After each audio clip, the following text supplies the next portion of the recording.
Good evening, everyone. Good evening, sir. Good evening, sir.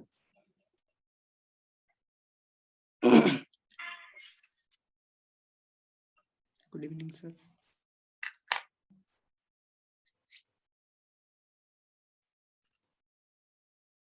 So, myself Surajit. So, it is an online course for IIT JAM, TFR, JEST, DU and CUET examination by Career Endeavor.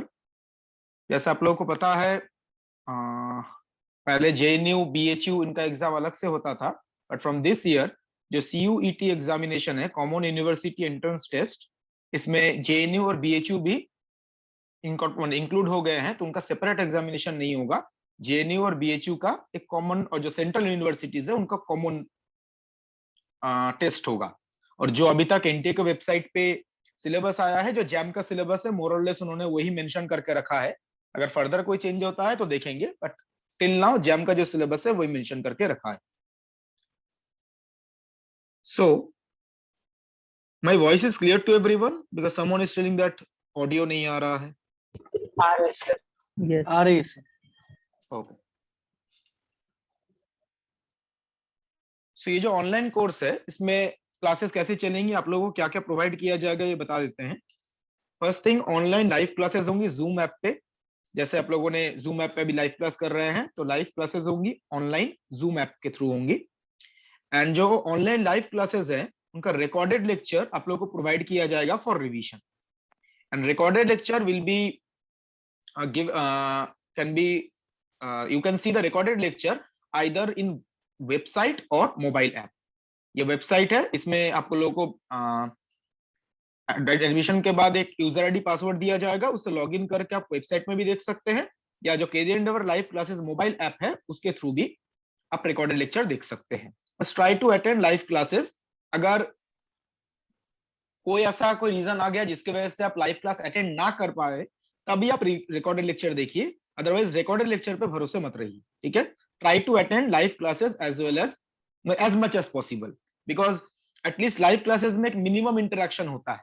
ठीक है, because recorded lecture देखेंगे तो मान के चलो अगर कोई doubt हुआ तो वो डाउट आप मे भी तब पूछ नहीं पाए रिकॉर्डेड लेक्चर में। लाइव क्लासेस में एटलीस्ट आप डाउट इन बिटवीन या एट द एंड आप पूछ सकते हैं। ओके, तो try to attend live classes as much as possible. But जैसे मैंने बोला, कुछ रीजंस आ जाते हैं, जैसे कभी कोई कॉलेज का कोई लेक्चर आ गया या कॉलेज का कोई काम है, इसलिए आप लाइव क्लास अटेंड नहीं कर पा रहे हो, तो आपको रिकॉर्डेड लेक्चर से काम चलाना पड़ेगा, वो तो अनफॉर्चुनेट सर्कमस्टांसेस है। Apart from this, class notes PDF will be available to you in the mobile app. जो क्लास नोट्स का पीडीएफ जो है वो मोबाइल ऐप में अवेलेबल होगा। बट मैं सबसे ये बोलूंगा, आप लोग अपना खुद का नोट्स बनाइए। जैसे क्लास आप अटेंड कर रहे हो तो आपका खुद का नोट्स आप लोग बनाइए।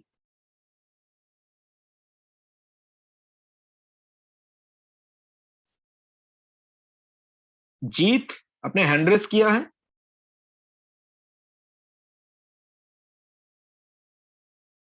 साउंड नहीं आ रहा है। क्लियर है सर। Just 1 minute.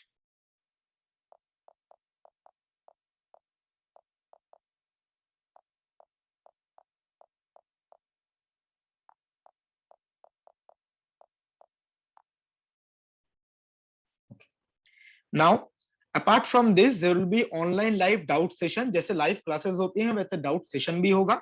अब जो सेपरेट फैकल्टीज है वो अपने हिसाब से डाउट क्लासेस अरेंज करेंगे, बट जैसे लाइव क्लासेस होता है वैसे ही डाउट सेशन होगा। और यहाँ पे जो लाइव क्लासेस है सबको पता भी है, zoom app I think already Covid के बाद से 2 साल हो गए हैं, तो जूम ऐप कभी ना कभी आप लोगों ने यूज किया ही है। तो जूम ऐप में बेसिकली आपका 2 वे इंटरेक्शन होता है, तो ऐसा नहीं है जो आप कुछ नहीं बोल पाएंगे।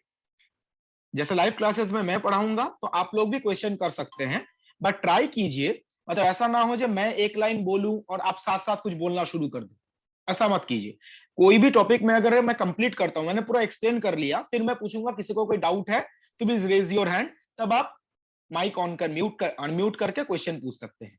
अदरवाइज अगर मैं एक लाइन बोलूं और आप कुछ पूछना शुरू कर दो तो ऐसे तो सिलेबस खत्म करना बहुत मुश्किल हो जाएगा। ठीक है, और क्लास में डिस्टरबेंस भी क्रिएट होगा अगर एवरी लाइन में कोई कमेंट करना शुरू कर देता है। तो कोई टॉपिक एक्सप्लेन करूंगा, उसके बाद अपना डाउट पूछ लीजिए, कोई दिक्कत नहीं है। Apart from this doubt session भी होंगे, कोई टॉपिक खत्म होगा उसके बाद उसका डाउट सेशन भी होगा, जिसमें असाइनमेंट, प्रीवियस ईयर बुकलेट, ये सारी चीजें डिस्कस की जाएंगी।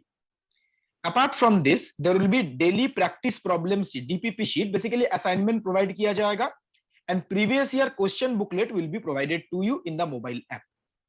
तो ईच एंड एवरी टॉपिक, जैसे मैथमेटिकल फिजिक्स है, इलेक्ट्रॉनिक्स है, मॉडर्न फिजिक्स है, ईएमटी है, क्लासिकल मैकेनिक्स है, तो ईच एंड एवरी टॉपिक के जो प्रीवियस ईयर बुकलेट्स है वो आपको प्रोवाइड किए जाएंगे। प्रीवियस ईयर बुकलेट में basically JAM, TFR, JEST, DU, JNU, BHU, इनके टॉपिक वाइज क्वेश्चंस रहेंगे। और उसके अलावा आपको डीपीपी शीट भी प्रोवाइड किया जाएगा, बिकॉज प्रीवियस ईयर क्वेश्चन से ही बार बार रिपीट होगा जरूरी नहीं है, तो हमें कुछ एक्स्ट्रा प्रॉब्लम्स भी प्रैक्टिस करने हैं, उसके लिए आपको डीपीपी शीट या असाइनमेंट प्रोवाइड किया जाएगा इन एवरी टॉपिक। ठीक है, इसके अलावा आप लोग को रेगुलर ऑनलाइन टॉपिक टेस्ट होंगे, बिकॉज ऐसा आपको पता है जैम का एग्जाम ऑनलाइन होता है, तो वैसे ही ऑनलाइन मोड में ही आपके टॉपिक टेस्ट होंगे।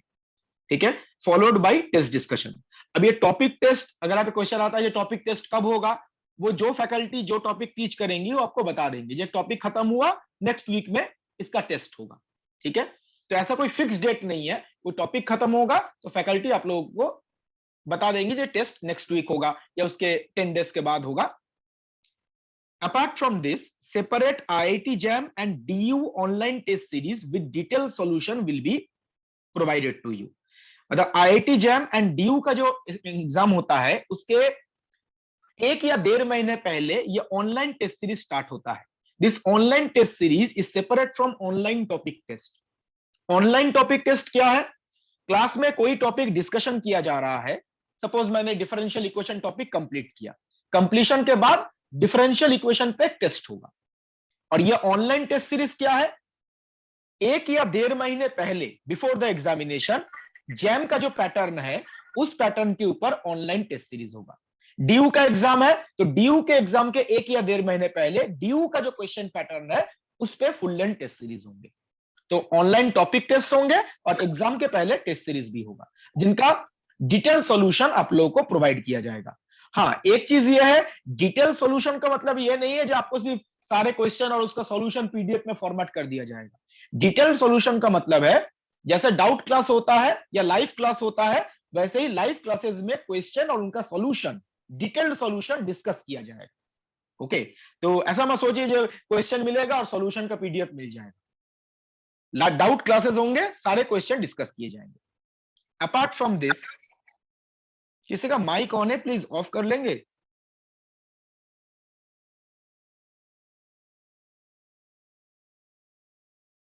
Printed study material, previous year question booklet and previous year solved paper will be sent via speed post or courier. Study material, previous year question booklet और previous year solved paper hard copy में आप लोगों को speed post या courier के through भेजा जाएगा। अब इसका एग्जैक्ट टाइमिंग, मतलब कितने दिनों के अंदर भेजा जाएगा, ये आप मैनेजमेंट से पता कर लीजिए। ठीक है, तो ये आपको हार्ड कॉपी फॉर्मेट में मिलेगा। And every topic will be taught by experienced faculties. जो जैम, टीएफआर, जेस्ट का जो एंटायर सिलेबस है वो 6 से 7 फैकल्टी मिलकर आप लोगों को टीच करेंगे। ठीक है, तो इस ऑनलाइन कोर्स में बेसिकली आपको जो चीजें प्रोवाइड की जाएंगी, क्लासेस कैसे चलेंगे, उसके बारे में मैंने एक ब्रीफ आइडिया दिया है ना। कुछ कॉमन क्वेश्चंस जो स्टूडेंट्स के माइंड में होता है, मैं जस्ट उनके आंसर दे देता हूं। हो सकता है एक तो होता है क्लासेस का टाइमिंग क्या होगा, कितने दिन क्लासेस होंगी। ठीक है, ये होता है। अब देखिए इसका एग्जैक्ट आंसर जो है वो तो मैनेजमेंट ही दे पाएगा। एग्जैक्ट आंसर मैं जस्ट एक लास्ट 2 साल से जो ऑनलाइन कोर्सेज चल रहे हैं मैं उसके बेसिस पे बता रहा हूं। ऑनलाइन कोर्स में क्लासेस वीकडेज, वीकेंड्स दोनों टाइम पे होंगी। ऑनलाइन में कोई वीकेंड बैच नहीं है जिससे वीकेंड में क्लासेस होंगी। ऑनलाइन मोड में सिर्फ वीकेंड बैच करा के सिलेबस खत्म करना पॉसिबल नहीं है। ठीक है, ऑनलाइन में ऐसे ही थोड़ा ज्यादा टाइम लगता है कंपेयर टू ऑफलाइन बैच। तो वीकडेज, वीकेंड्स दोनों में क्लासेस होंगी। ठीक है, ऐसा कोई आपको लगेगा जो 7 डेज क्लासेस होंगी, नॉर्मली 7 डेज नहीं होता है, बीच में 1 या 2 दिन का ब्रेक रहता है। बट किस दिन ब्रेक रहेगा ऐसा कुछ फिक्स नहीं है। जब एवरी मंडे ब्रेक होगा, एवरी ट्यूसडे ब्रेक होगा, ऐसा बिल्कुल नहीं है। बट बीच में मतलब वीक में 1 या 2 दिन ब्रेक होगा, ठीक है। नाउ क्लासेस के टाइमिंग की अगर हम बात करें, मैं लास्ट ईयर जो ऑनलाइन कोर्स है, लास्ट 2 साल जो चला है, मैं उस बेसिस पे बता रहा हूं। सिंस आप लोग मई के बैच में ज्वाइन कर रहे हो, तो आपके पास मैक्सिमम 6 या 7 मंथ्स है।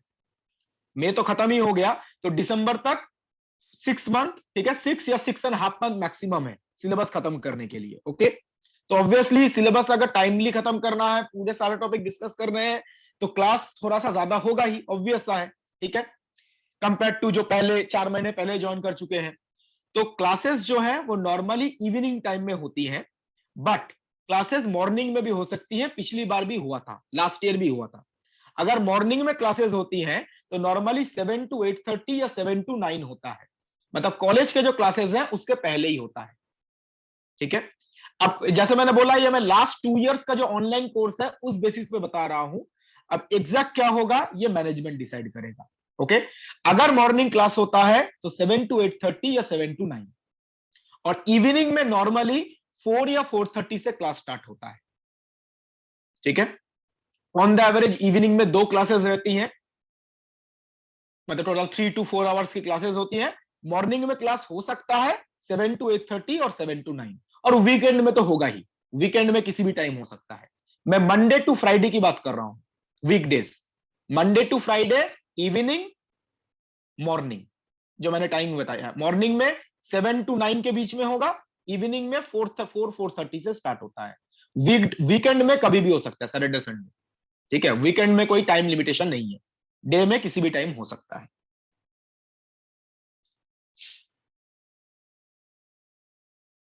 और कुछ क्वेश्चन है अभी तक, क्विकली?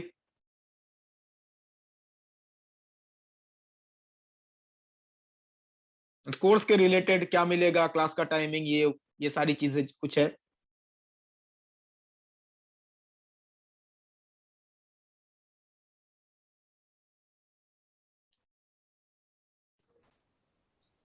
Okay, hello sir. हाँ बताइए। अब टाइमिंग में थोड़ा प्रॉब्लम है, या तो 5 बजे तक प्रैक्टिकल होगा कॉलेज में, तो इसलिए थोड़ा 5 बजे से स्टार्ट किया जा सकता है।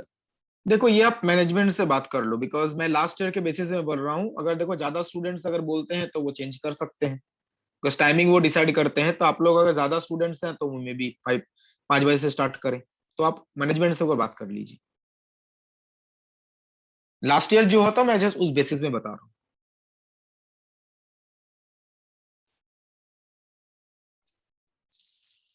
Okay,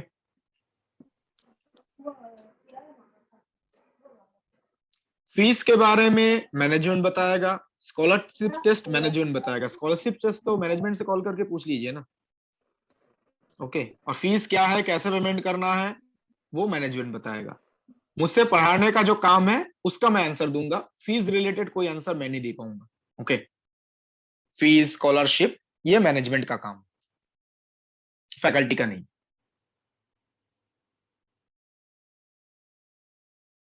so next part. Sir app और ये वेबसाइट पर एक्सेस कैसे होगी? एडमिशन के बाद आप लोगों को एक यूजर आईडी पासवर्ड प्रोवाइड किया जाएगा, उससे लॉगिन करके आप एक्सेस कर सकते हैं। सर एडमिशन तो हो गया, मतलब पेमेंट वगैरह हो गई है, बट इंस्टॉलमेंट में हुई है, तो उसके बाद होगा, जब पूरी इंस्टॉलमेंट हो जाएगी उसके बाद होगा? नहीं नहीं, एडमिशन हो गया है तो मैं आप 1-2 दिन वेट की मैनेजमेंट से बात कर लीजिए, 1-2 दिन के अंदर आपको यूजर आईडी पासवर्ड मिल जाएगा, वो बात कर लीजिए। ठीक है sir, thank you. Normally admission होने के 1 दिन के अंदर ही वो यूजर आईडी पासवर्ड दे देता है, ठीक है। Now some key points for the preparation of any competitive examination. First point is very important. Okay, ध्यान रखिएगा, पूरे साल काम आएगा, पूरे साल नहीं, 6-7 महीने जो है एग्जाम के पहले। Keep patience in your mind and behaviour, ठीक है। इसमें 2-3 चीजें हैं। एक तो है, मान के चलिए मैं कोई टॉपिक पढ़ा रहा हूं, ठीक है, ऑब्वियसली वो नया टॉपिक तो होगा नहीं।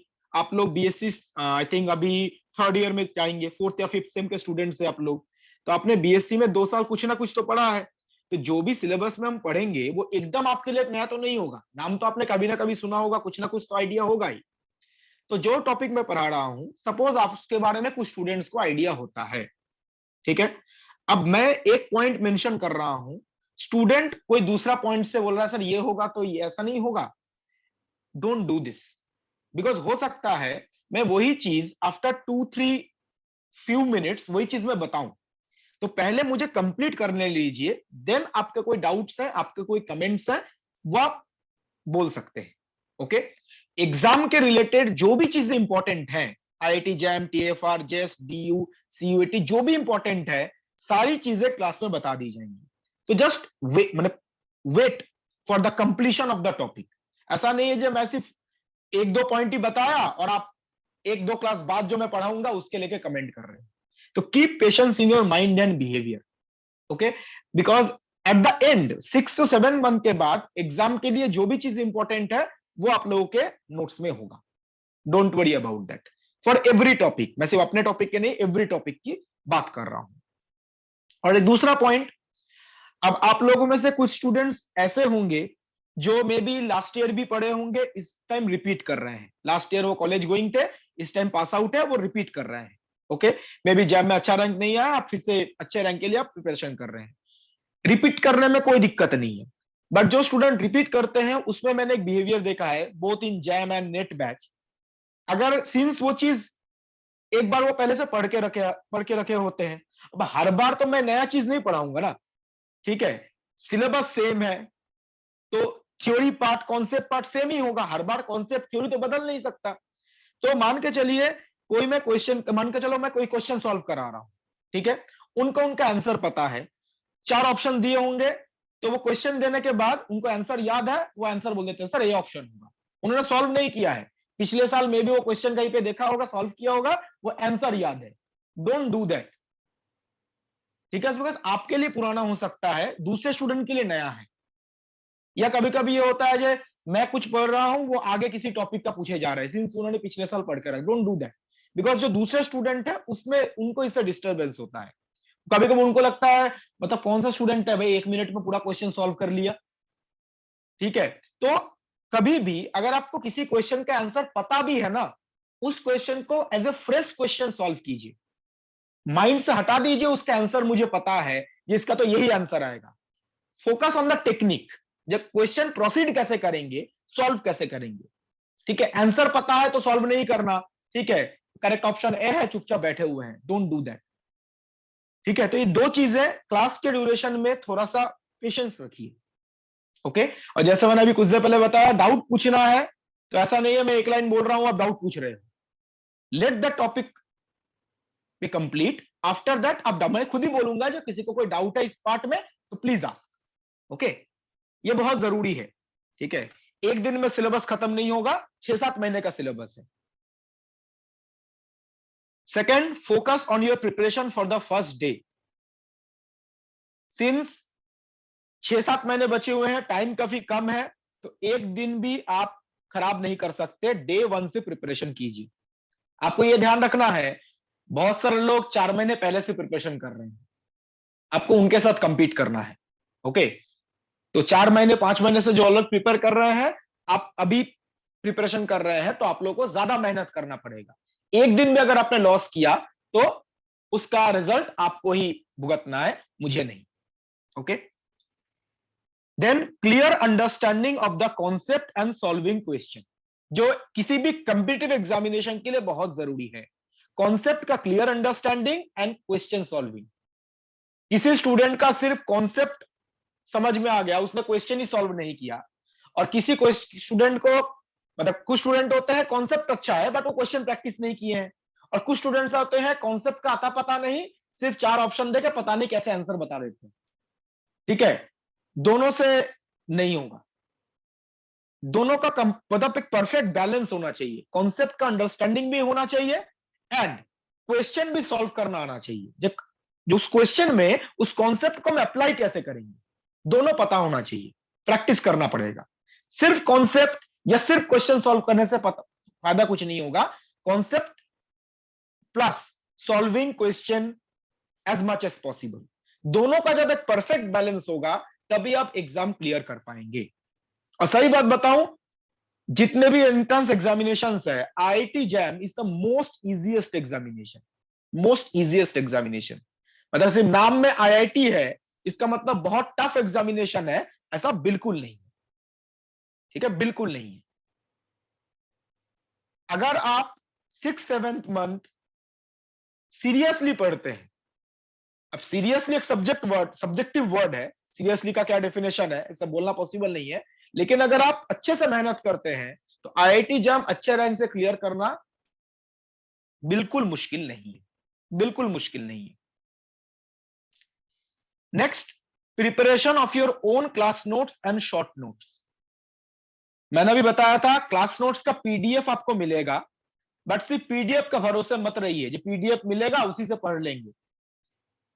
आप ऐसा सोचिए जब आप ऑफलाइन क्लास में बैठे हुए हैं और टीचर आपको पढ़ा रहा है, तो टीचर पढ़ा रहा है, आप समझ भी रहे हैं और साथ साथ नोट्स भी कर रहे हैं, नोट्स भी बना रहे हैं। तो please prepare your own class notes and also short notes. Short notes क्या है?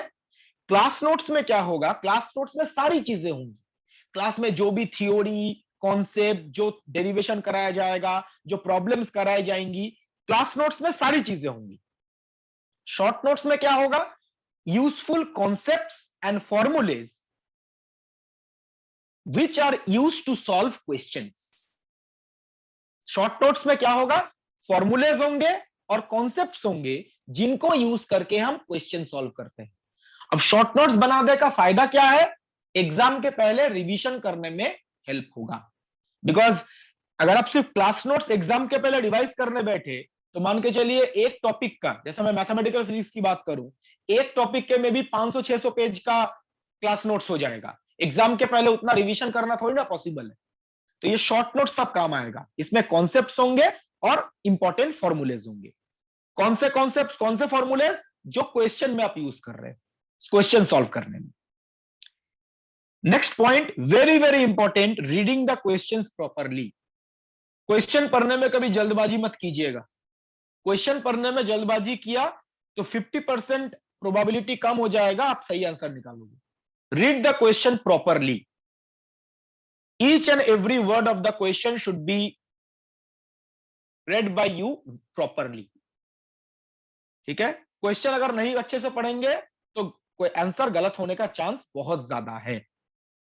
ठीक है, और ये हर बार होता है ऐसा, क्वेश्चन में कुछ रहता है, स्टूडेंट जल्दबाजी में मिस कर जाते हैं, बाद में जब एग्जाम देके आते हैं फिर लगता है क्वेश्चन में तो ये था, ये तो पढ़ा ही नहीं, ध्यान ही नहीं दिया। तो read the question very properly. Last one, do not bypass topic test and online test series. जो मेरे बोलने के बाद भी लोग करेंगे मुझे पता है, ठीक है, हर बार मैं बोलता हूं, ये पॉइंट तो हर बार ही रहते हैं। जो टॉपिक टेस्ट और ऑनलाइन टेस्ट सीरीज होता है उनको स्किप मत कीजिए। अगर नंबर कम भी आ रहे हैं तो उनको स्किप मत कीजिए। ठीक है, एग्जाम स्किप करने पे कोई फायदा नहीं होगा। अगर आप एग्जाम रेगुलरली देते हैं तब कुछ फायदा हो सकता है, एग्जाम स्किप करने का तो कोई फायदा नहीं है। ठीक है, मतलब अगर आप एग्जाम रेगुलरली देते हैं तो आपका अच्छे रैंक से क्लियर करने का प्रोबेबिलिटी इंक्रीज करता है, लेकिन अगर आप एग्जाम नहीं देते हैं तो प्रोबेबिलिटी ड्रास्टिकली डिक्रीज करेगा। ठीक है, तो these are some important points. पूरे साल अगर आप याद रखोगे टिल एग्जामिनेशन, और उसके अकॉर्डिंग अगर अपना बिहेवियर, अपना पढ़ाई अगर आप मॉडिफाई करेंगे तो आप लोगों के लिए बेटर है। जैम में अच्छा रैंक होगा, उससे आप लोगों के फ्यूचर को ही फायदा है। ठीक है, मेरा फ्यूचर का कोई फायदा नहीं है, आप लोगों के प्रॉफिट के लिए बोल रहा हूं। ठीक है,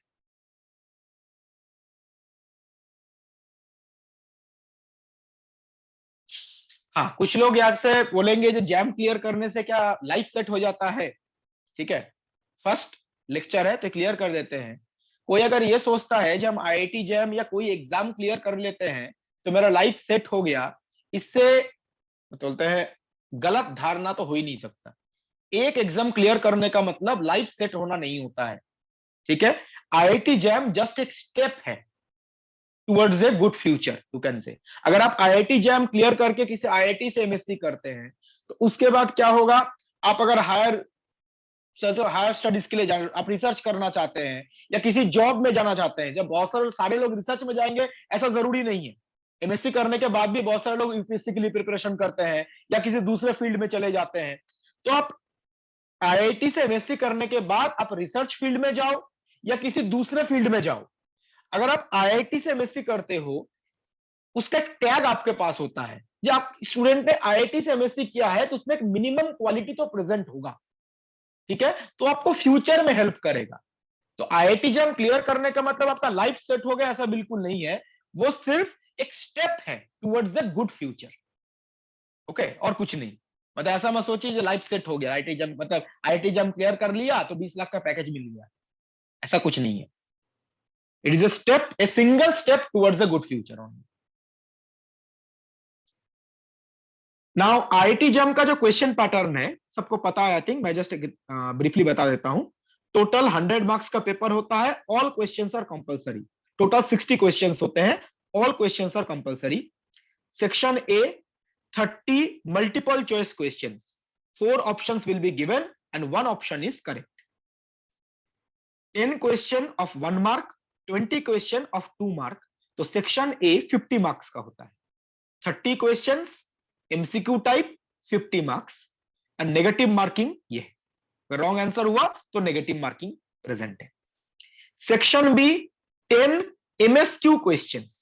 MSQ means multiple select questions, 4 option will be given, 1 और more option will be correct.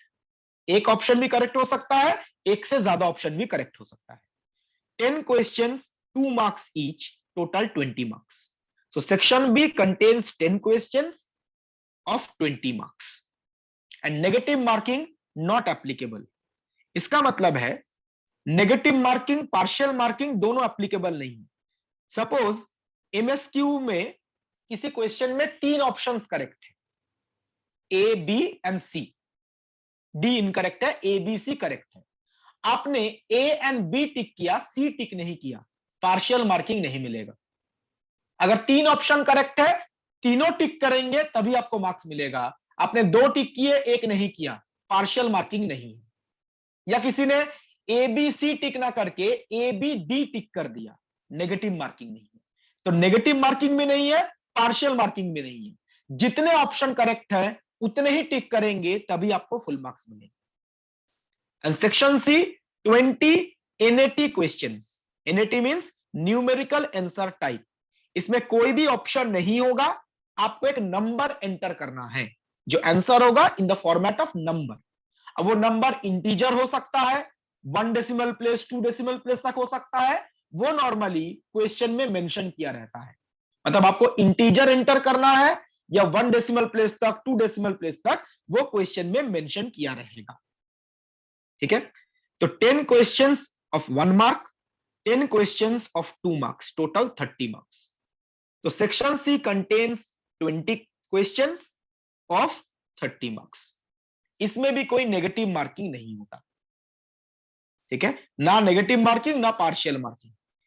यहां पे मतलब यह है, अगर आपको क्वेश्चन में 2 डेसिमल प्लेस तक आंसर बताने को बोला गया है तो 2 डेसिमल प्लेस तक ही एंटर करना है। सपोज आपने क्वेश्चन सॉल्व किया और आंसर आया 1.3 और क्वेश्चन में बोला गया है 2 डेसिमल प्लेस तक एंटर करना है, तो आप क्या एंटर करोगे? 1.30। 2 डेसिमल तक है तो 2 डेसिमल तक एंटर करना है।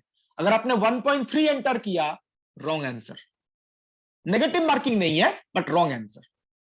तो जिस डेसिमल प्लेस तक मेंशन किया गया है क्वेश्चन में, उस डेसिमल तक एंटर करना पड़ेगा।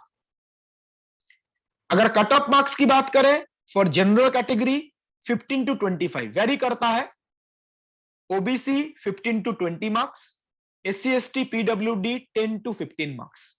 ये वेरिएशन क्यों है? एवरी टाइम क्वेश्चन का लेवल थोड़ा ऊपर नीचे होता है, उसके अकॉर्डिंग ये कट ऑफ भी वेरी करता है। ओके, क्वेश्चंस अगर आसान है तो कट ऑफ इंक्रीज करेगा, क्वेश्चंस अगर टफ है तो कट ऑफ डिक्रीज करेगा। तो नॉर्मली इस रेंज में होता है अगर हम लास्ट 10 इयर्स की बात करें। Now one important point, listen it very carefully. IIT jam examination, इसका कट ऑफ क्लियर आपने कर लिया that does not guarantee admission in IITs. Clearing the cutoff mark does not guarantee admission in IIT. मतलब suppose मैं एक example लेता हूं, किसी जनरल कैटेगरी के स्टूडेंट को सपोज 30 मार्क्स मिले, कट ऑफ है 25 और उसको 30 मार्क्स मिला, तो उसने कट ऑफ तो क्लियर कर लिया। अब कट ऑफ क्लियर करने का मतलब नहीं है जो IIT में उसको एडमिशन मिलेगा ही। उसके बाद काउंसलिंग होता है, प्रेफरेंस भरवाए जाते हैं, फिर मार्क्स के अकॉर्डिंग IITs में एडमिशन मिलता है। तो कट ऑफ क्लियर करने का मतलब IIT में एडमिशन मिलेगा ही, इसका कोई गारंटी नहीं। To be on the safer side मैं बोल सकता हूं, आउट ऑफ 100 अगर आप मिनिमम 50 मार्क्स स्कोर करते हैं तो आपका किसी ना किसी IIT में एडमिशन हो जाएगा। 50 मार्क्स आउट ऑफ 100 50 मार्क्स अगर स्कोर करते हैं तो किसी ना किसी IIT में एडमिशन आपको मिल जाएगा, जितने IITs हैं। हाँ, क्वेश्चन टफ हुआ तो हो सकता है ये 50 ना होकर 45 हो जाए, या क्वेश्चन अगर बहुत आसान है तो 50 ना होकर 55 हो जाए, वो क्वेश्चन पे डिपेंड करता है। बट ऑन द एवरेज अगर आप 50 मार्क्स स्कोर करते हैं तो किसी ना किसी IIT में आपको एडमिशन मिल जाएगा। IITs के बाद NITs भी होते हैं, तो अगर आपको IIT में एडमिशन ना मिला तो आप NITs में एडमिशन भी ले सकते हैं जैम के स्कोर के थ्रू। ओके, तो ऐसा ना हो जो सिर्फ ये एम रहे जब हमें कट ऑफ क्लियर करना है, 25 नंबर लाने हैं, 25 नंबर लाने पे IIT में एडमिशन नहीं होगा। और सर एक बात है, बताइए सर टॉप 3 में कितना चाहिए? टॉप 3 IITs में, जैसे कि बॉम्बे IIT, दिल्ली IIT। अब ये थोड़ा बहुत क्वेश्चन के मतलब क्वेश्चन लेवल पे भी डिपेंड करता है। टॉप 3 अगर चाहते हो तो मिनिमम 65 के ऊपर ही चाहिए, 65 मान के चलो। क्वेश्चन अगर आसान हुआ तो हाई भी हो सकता है।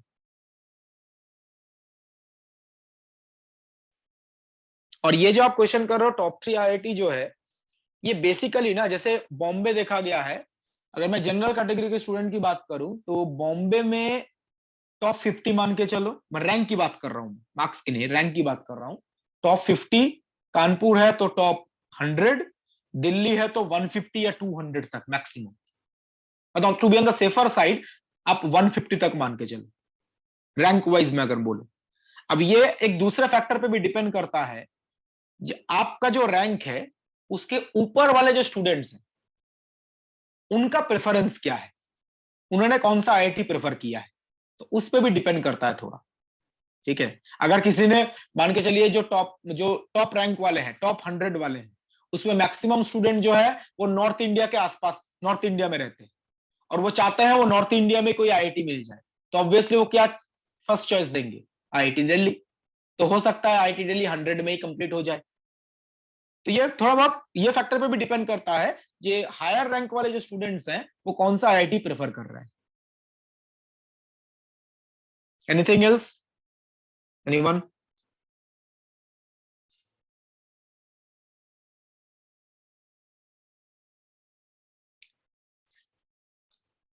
So this is the syllabus.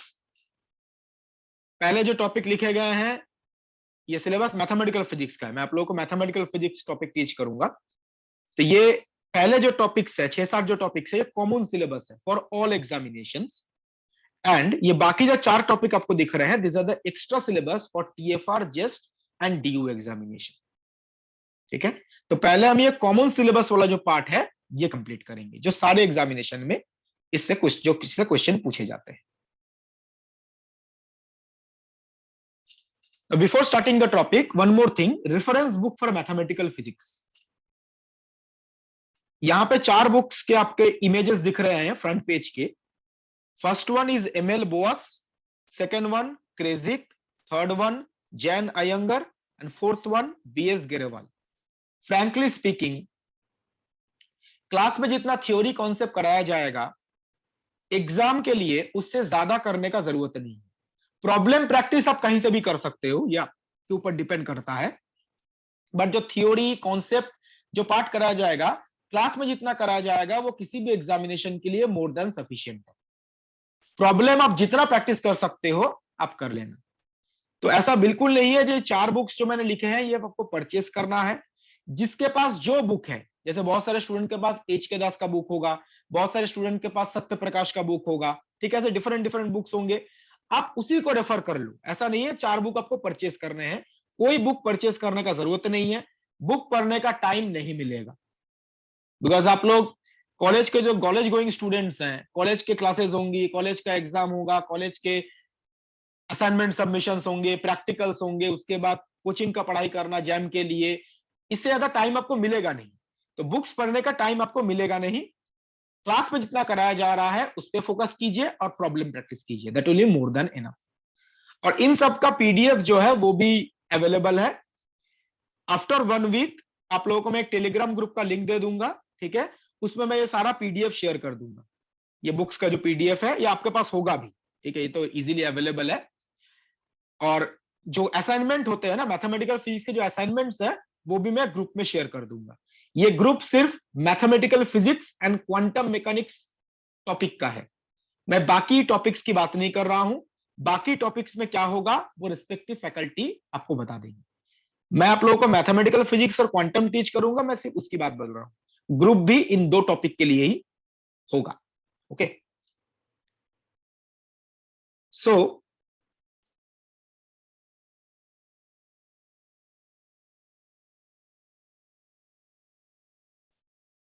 अब टॉपिक पे आते हैं, पढ़ाने वाला जो काम है। जस्ट 1-2 मिनट वेट करते हैं, किसी को कोई क्वेश्चन है till now regarding the course और anything else except the fees part. Fees के बारे में management, scholarship test management.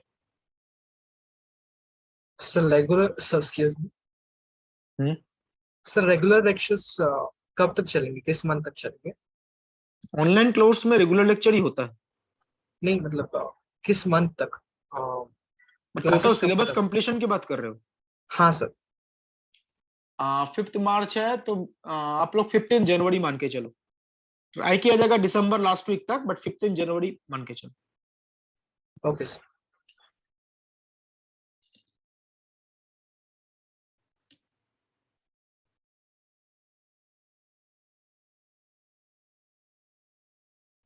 Anything else, anyone? Sir अगर मान लो फॉर सम रीजन अगर क्लास मिस हो जाती है तो कैसे? रिकॉर्डेड लेक्चर मिलेंगे ना वेबसाइट और ऐप पे, रिकॉर्डेड लेक्चर दे सकते हैं।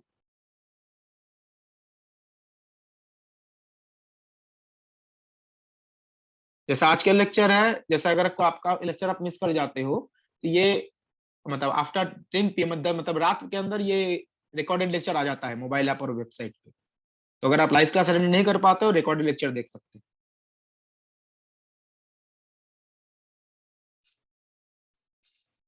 Anything else?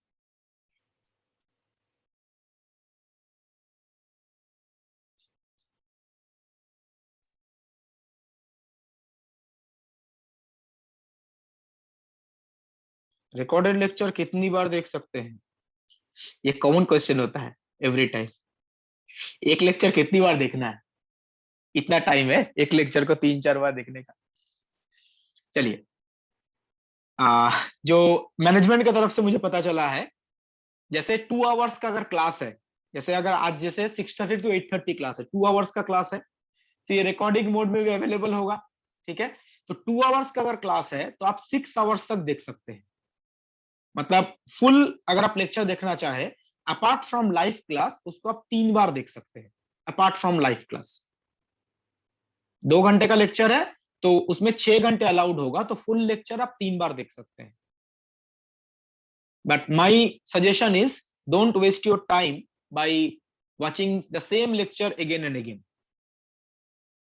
एक बार लेक्चर अच्छे से लाइव क्लास करो या रिकॉर्डेड लेक्चर देखो, एक बार अच्छे से समझ लो, each and every point notes बना लो, फिर नोट्स पढ़ो। ध्यान रखिएगा, ये एज ए टीचर मैं बता रहा हूं, जैसे लाइव क्लासेस रिकॉर्ड चलता है तो जैसे मैं कुछ पढ़ा रहा हूं तो बहुत सारे पॉइंट्स, एक कुछ चीजें समझाने के, कॉन्सेप्ट समझाने के लिए हमें बहुत सारे एक्स्ट्रा स्टेटमेंट्स बोलने पड़ते हैं, या किसी स्टूडेंट ने कोई डाउट पूछा उसका आंसर देने के टाइम पे हमें बहुत सारे स्टेटमेंट्स बोलने पड़ते हैं। वो सारी चीजें भी आपके रिकॉर्डेड लेक्चर लाइव क्लासेस में होंगी। लेकिन उसका जब आप नोट्स बनाओगे तो वो नोट्स देखोगे कौन सा नोट्स बनेगा। तो अगर आप एक रिकॉर्डेड लेक्चर को बार बार देखते हो ना, तो आपको पूरा 2 घंटे लगेंगे, ठीक है। उसी 2 घंटे का अगर आप एक बार देख के उसका क्लास नोट्स बना लेते हैं, वो क्लास नोट्स पढ़ने में मे बी आपके हाफ एन आवर या मैक्सिमम 1 घंटे के अंदर हो जाएगा, तो आपका टाइम बचेगा। तो रिकॉर्डेड लेक्चर बार बार मत देखिए, क्योंकि रिकॉर्डेड लेक्चर में बहुत सारी एक्स्ट्रा चीजें भी बताई जाएंगी ना, किसी का कोई डाउट है, कोई चीज समझाना है, ठीक है। तो एक बार रिकॉर्डेड लेक्चर देखिए, उसके बाद क्लास नोट्स जो आपने नोट्स बनाया है उसको फॉलो कीजिए, आपका टाइम बचेगा, and time is very precious.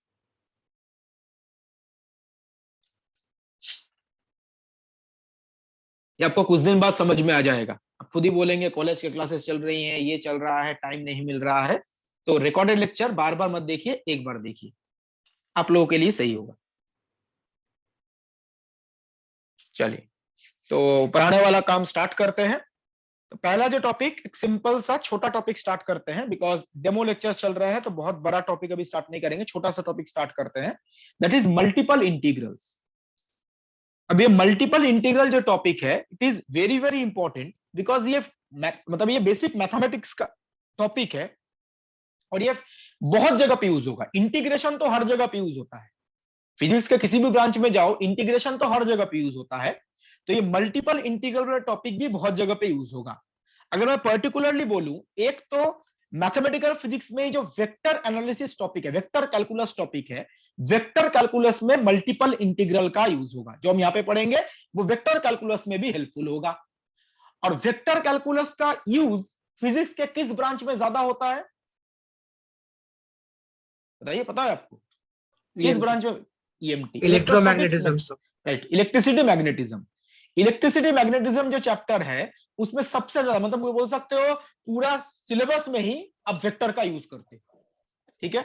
तो मल्टीपल इंटीग्रल का यूज वेक्टर कैलकुलस में भी है, और वेक्टर कैलकुलस का यूज इलेक्ट्रिसिटी मैग्नेटिज्म में भी है। तो ये मल्टीपल इंटीग्रल एक इंपॉर्टेंट टॉपिक है। इलेक्ट्रिसिटी मैग्नेटिज्म में भी जब आप इंटीग्रल सॉल्व करोगे, तब आप मल्टीपल इंटीग्रल का यूज करेंगे। तो मल्टीपल इंटीग्रल का क्या मतलब है? मल्टीपल इंटीग्रल का मतलब है integration with respect to more than one variable. जैसे आप स्कूल लेवल में आप इंटीग्रेशन करते थे, integration f x dx, integration f x dx. यहां पे किस वेरिएबल के रेस्पेक्ट पे इंटीग्रेशन होता था? X, only one variable. F x dx में एफ एक्स वाई की बात नहीं कर रहा हूं, इंटीग्रेशन एफ एक्स डीएक्स, उसमें एक इंडिपेंडेंट वेरिएबल है एक्स, और एक्स के रेस्पेक्ट में इंटीग्रेशन होता था। यहां पे जो इंटीग्रेशन होगा वो एक से ज्यादा वेरिएबल के रेस्पेक्ट में होगा। Multiple means multiple variables, integration with respect to more than one variable, इसको हम बोलते हैं मल्टीपल इंटीग्रल। अब मल्टीपल इंटीग्रल में हम दो टाइप के इंटीग्रल की बात करेंगे, एक है डबल इंटीग्रल और दूसरा है ट्रिपल इंटीग्रल। तो part 1 double integral. Double integral का मतलब क्या है? Integration with respect to two variables.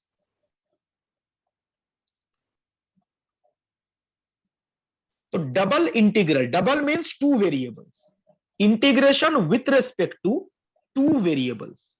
जैसे वन वेरिएबल में हम एक्स वाई लेते हैं, टू वेरिएबल में एक्स वाई। वन वेरिएबल क्या था? ओनली एक्स था, टू वेरिएबल में एक्स भी होगा वाई भी होगा। अब आप मुझे बताइए, वन वेरिएबल में हम सिर्फ एक्स की बात करते थे, तो वो जो इंटीग्रेशन था वो एक्स एक्सिस के ऊपर था। प्लीज आपका माइक ऑफ कीजिए, किसी का माइक ऑन है। Thank you. जब हम वन वेरिएबल के रिस्पेक्ट में इंटीग्रेशन करते थे, सपोज एक्स के रिस्पेक्ट में, मतलब वो इंटीग्रेशन एक्स एक्सिस के अलाउंग था। तो जब हम टू वेरिएबल के रिस्पेक्ट में इंटीग्रेशन करेंगे, तब एक्स एक्सिस तो नहीं आएगा ना, एक्स वाई प्लेन आएगा। दो वेरिएबल्स हैं एक्स एंड वाई, तो यहां पे जो इंटीग्रेशन होगा वो एक्स वाई प्लेन में होगा। तो देखिए सेकंड पॉइंट क्या लिखा गया है, consider a function F of x y of two independent variables x y. तो दो इंडिपेंडेंट वेरिएबल है एक्स वाई और एफ उसका फंक्शन है, and the function is defined at each point in the finite region of xy plane. जो function है वो xy plane में सारे पॉइंट पे डिफाइंड है. तो कितने इंडिपेंडेंट वेरिएबल्स हैं? 2. तो f is a function of x and y and this function is defined at each point in a finite region R of xy plane. अब आपको लगेगा कि ये फंक्शन डिफाइंड है, ये मेंशन क्यों किया गया है? फंक्शन अगर डिफाइंड ना हो तो क्या दिक्कत है? अब मुझे एक चीज बताइए, स्कूल लेवल में आप लोगों ने कैलकुलस पढ़ा है, डिफरेंशियल कैलकुलस, इंटीग्रल कैलकुलस. वहां पे आप डिफरेंट फंक्शन के इंटीग्रेशन कैलकुलेट करते थे. जो आपने इंटीग्रेशन के डिफरेंट फॉर्मूलेज आपने पढ़े हैं, उस फॉर्मूले में जो इंटीग्रैंड है वो डिफाइंड होना चाहिए या नॉट डिफाइंड?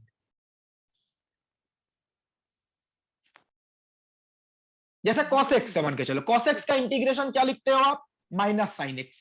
साइन एक्स का cos x का इंटीग्रेशन, सॉरी साइन एक्स का integration minus cos x.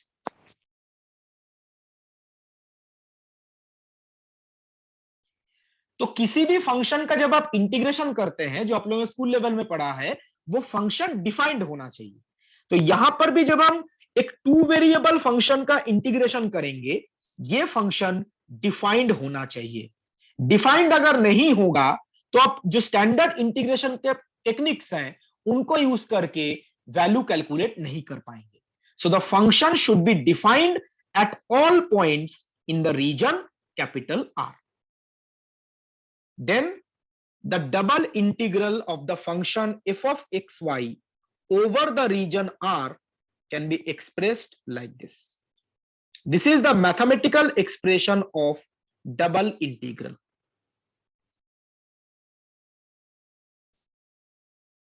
Integration of f of xy. तो इस 2 वेरिएबल फंक्शन है, इसका इंटीग्रेशन x and y के रेस्पेक्ट में. डबल इंटीग्रल का मतलब है 2 वेरिएबल के रेस्पेक्ट में इंटीग्रेशन. x का लिमिट है x1 टू x2, y का लिमिट है y1 टू y2. और ये डबल इंटीग्रल का साइन है, दिस वन. नोट डाउन कर लीजिए.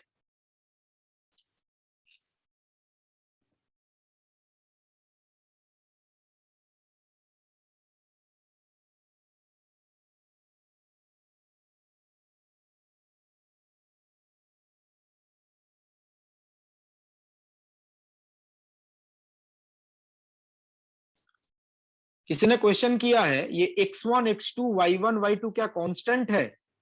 कांस्टेंट भी हो सकता है, फंक्शन वेरिएबल भी हो सकता है. वो अभी नेक्स्ट हम डिस्कस करेंगे. Please wait for few minutes. ये जो लिमिट्स हैं x1 y1 y1 x1 x2 y1 y2, ये कांस्टेंट भी हो सकता है या वेरिएबल भी हो सकता है. दोनों पॉसिबिलिटी है. हो जाए तो बता दीजिएगा. सर सेकंड पॉइंट एक बार और एक्सप्लेन कर देते, थोड़ा सा डाउट है इसमें. किस पार्ट में डाउट है? सेकंड पॉइंट में सर सेकंड पॉइंट जो आप बता रहे हैं कि इंटीग्रेंड जो होना चाहिए वो डिफाइंड होना चाहिए, मतलब फाइनाइट होना चाहिए वाला पार्ट. जो स्टैंडर्ड इंटीग्रेशन के टेक्निक्स हैं जो आप लोगों ने स्कूल लेवल में पढ़े हैं, उसमें इंटीग्रेंड तो डिफाइंड होना चाहिए ना, जो भी आपने फॉर्मूले स्कूल लेवल में पढ़े हैं. जैसे साइन, कोसाइन या x to the power n, e to the power x, किसी भी फंक्शन का जब आप इंटीग्रेशन करते हो तो वो इंटीग्रेंड जो है वो डिफाइंड होना चाहिए, तभी तो स्टैंडर्ड फॉर्मूलेज एप्लीकेबल हैं. तो यहां पर भी ये फंक्शन डिफाइंड होगा तभी हम स्टैंडर्ड टेक्निक से इंटीग्रल सॉल्व कर सकते हैं. फंक्शन अगर नॉट डिफाइंड है ना, तब स्टैंडर्ड फॉर्मूले से इंटीग्रल कैलकुलेट नहीं किया जा सकता, उसके लिए सेपरेट टेक्निक्स यूज किए जाते हैं. तो फंक्शन डिफाइंड होना चाहिए तभी स्टैंडर्ड टेक्निक एप्लीकेबल है. किसी ने क्वेश्चन किया है यहां पे dx dy होगा या dy dx होगा, इस पार्ट पे अभी आ रहे हैं. ये जो किसी ने क्वेश्चन था ना, ये कांस्टेंट है या वेरिएबल है, तो ये dx dy है या dy dx है, उसी के अकॉर्डिंग हम 3 केसेस डिस्कस करेंगे. ठीक है, ये जनरल फॉर्म में मान लीजिए.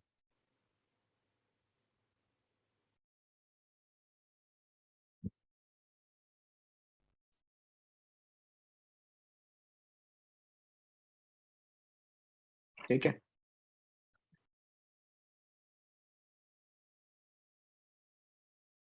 नोट डाउन कर लिया है? Yes sir. हाँ सर।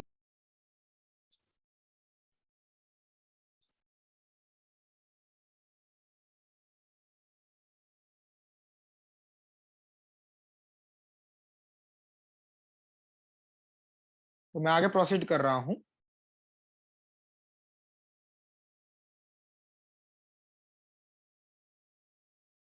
नाउ जैसे मैंने अभी बोला, ये लिमिट कांस्टेंट भी हो सकता है, वेरिएबल भी हो सकता है। तो इन लिमिट्स का नेचर क्या होगा, डिपेंडिंग ऑन दैट हम 3 डिफरेंट केसेस डिस्कस करेंगे। Case 1 of double integral, the most simple one out of 3 cases.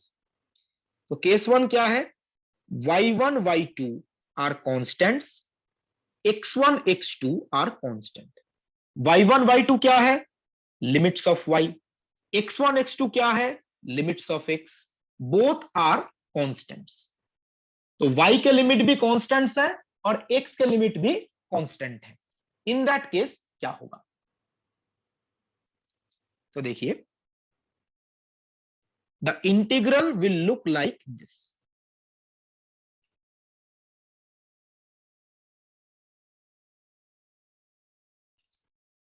Double integral of f of x y dx dy और लिमिट है a to b c to d। अब यहां पे 2 questions हैं, जो अभी किसी ने पूछा dx dy लिखना है या dy dx लिखना है। दोनों करेक्ट हैं, बट उसके अकॉर्डिंग लिमिट क्या होगा ये थोड़ा ध्यान रखना पड़ेगा। अगर आप यहां पे dx dy ना लिख के dy dx लिखते हैं, उसमें क्या होगा, लिमिट इंटरचेंज कर जाएगा। तो डबल इंटीग्रल में आप dx dy भी लिख सकते हैं, dy dx भी लिख सकते हैं, बट लिमिट्स इंटरचेंज कर जाएंगे। अब यहां पे क्वेश्चन आता है, ये a to b किसका लिमिट है, c to d किसका लिमिट है। ये डिसाइड करने के लिए जो कन्वेंशन यूज होता है, जैसे यहां पे dx है तो x का लिमिट है a to b, और फिर क्या है dy, तो y का लिमिट है c to d। ये ऑर्डर फॉलो होगा, ये स्टैंडर्ड कन्वेंशन है जो मल्टीपल इंटीग्रल थ्योरी में यूज किया जाता है और इसी के अकॉर्डिंग कैलकुलेशन किए जाते हैं।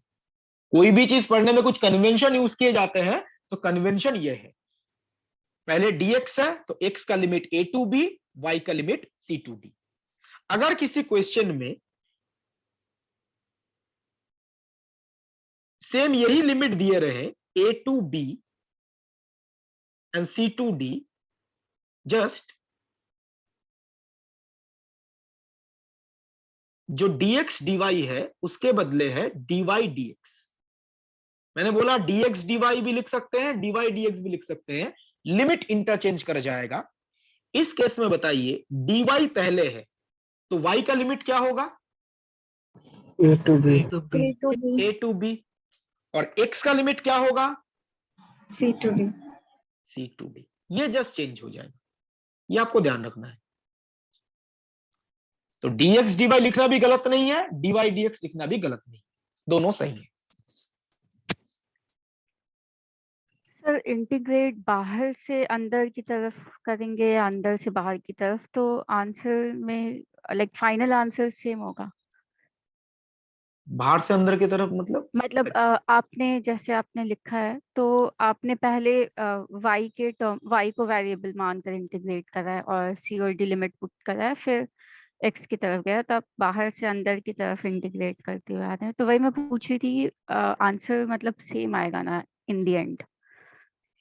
when the limits are constant, then आप किसी भी ऑर्डर में इंटीग्रेशन कर सकते हैं, रिजल्ट सेम आएगा।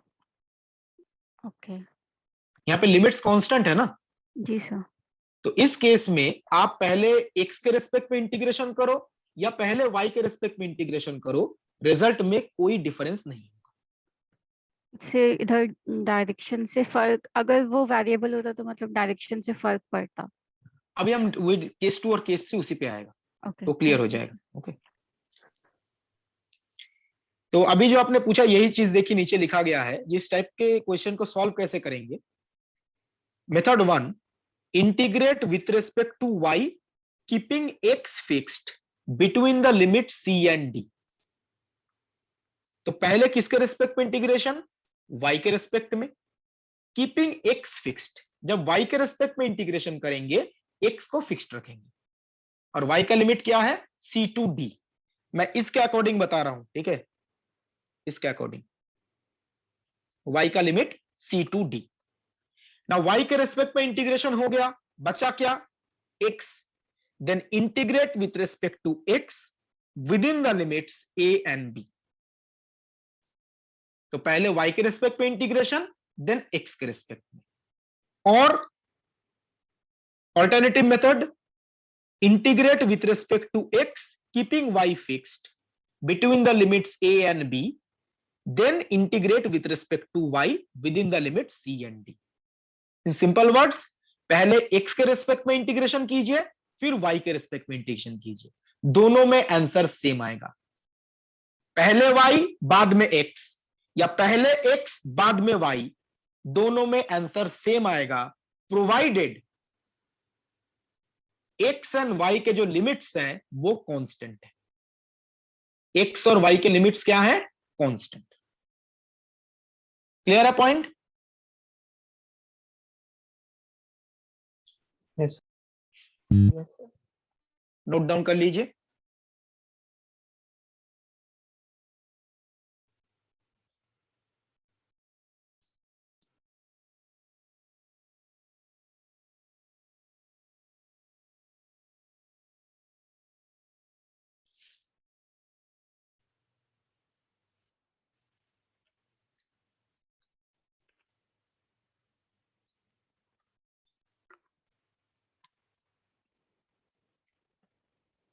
Speed is all right? Yes sir. Sir ये जो नीचे स्टेप्स लिखे हैं ये पहले वाले पार्ट के लिए है ना, जो ब्लू बॉक्स में किए हैं दोनों ही? यस, इसके लिए दोनों। अगर ये लेते हैं सिर्फ y और x का लिमिट इंटरचेंज कर जाए, बाकी स्टेप्स तो सेम ही रहेंगे। ठीक है।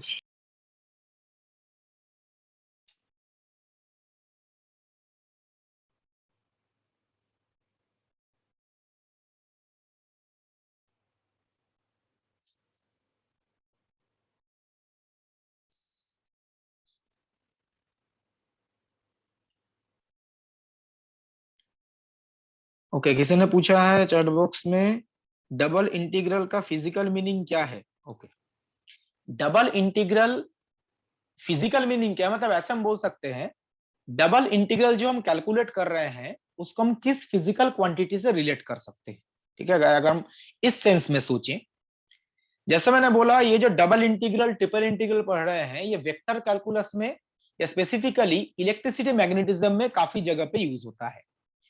सपोज हमें जस्ट फॉर एग्जांपल ये जो एफ ऑफ एक्स वाई है, two variable function F of x Y, ये चार्ज डेंसिटी को रिप्रेजेंट करता है। तो F of x Y represents charge density. Charge density means charge per unit area.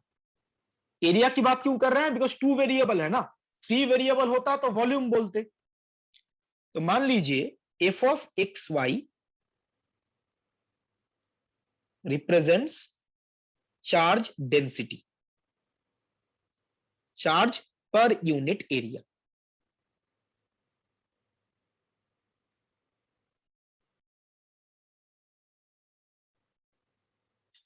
Charge per unit area. Okay, now यहां पे आप x और Y के रिस्पेक्ट में इंटीग्रेशन कर रहे हैं, मतलब बेसिकली आप एरिया इंटीग्रेशन कर रहे हैं। जैसे मैंने बोला था, जो हम ये मल्टीपल इंटीग्रल है ये वेक्टर कैलकुलस से कनेक्टेड है। हम जो वन वेरिएबल इंटीग्रेशन करते हैं वो होता है लाइन इंटीग्रेशन, जो टू वेरिएबल इंटीग्रेशन होता है वो होगा एरिया इंटीग्रेशन या सरफेस इंटीग्रेशन, और जो थ्री वेरिएबल इंटीग्रेशन होगा वो होगा वॉल्यूम इंटीग्रेशन। तो यहां पे टू वेरिएबल इंटीग्रेशन है मतलब बेसिकली आप एरिया के ऊपर इंटीग्रेशन कर रहे हैं। तो एफ ऑफ एक्स वाई अगर चार्ज डेंसिटी को रिप्रेजेंट करता है तो इसका जो इंटीग्रेशन है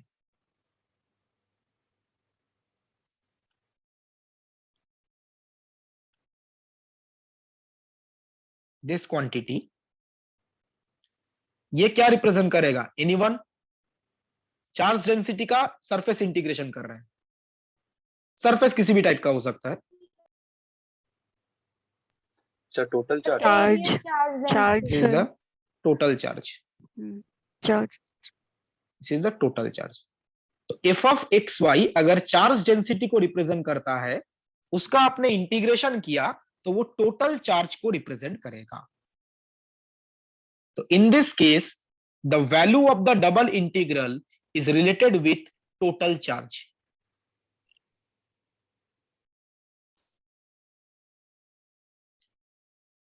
क्लियर है पॉइंट?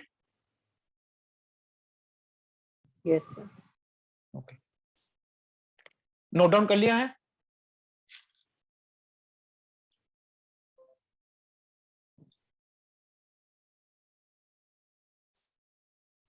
Yes sir. ओके,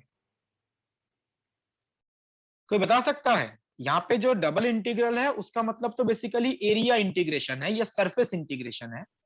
यहाँ पे ये जो केस वन हम डिस्कस कर रहे हैं, यहाँ पे एरिया का शेप क्या होगा?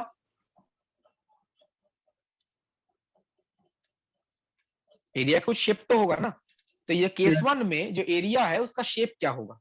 रेक्टेंगुलर। राइट, ये एक रेक्टेंगुलर एरिया है। केस वन में यहाँ पे जो हम सरफेस या एरिया की बात कर रहे हैं बेसिकली एक रेक्टेंगुलर एरिया है। आपको लगेगा ऐसा कैसे बोल रहे हैं रेक्टेंगुलर एरिया है? ये पॉइंट याद रखिएगा, एक्स एंड वाई के लिमिट्स अगर कांस्टेंट हैं in case of double integral then the area will be rectangular in shape. ये पॉइंट लिख लीजिए, फिर मैं एक्सप्लेन कर रहा हूं। If the limits of X and Y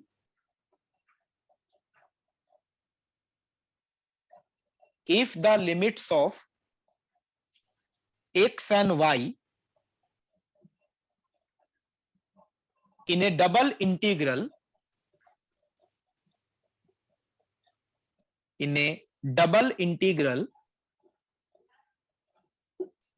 are constant,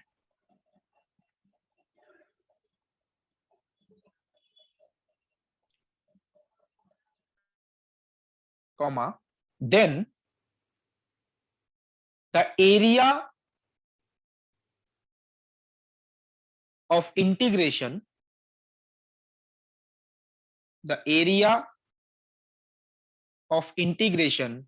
will be rectangular in shape.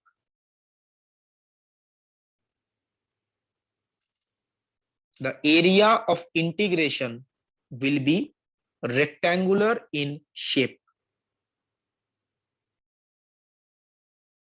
We can very easily understand this concept. यहाँ पे area of integration rectangular shape का क्यों बोला जा रहा है?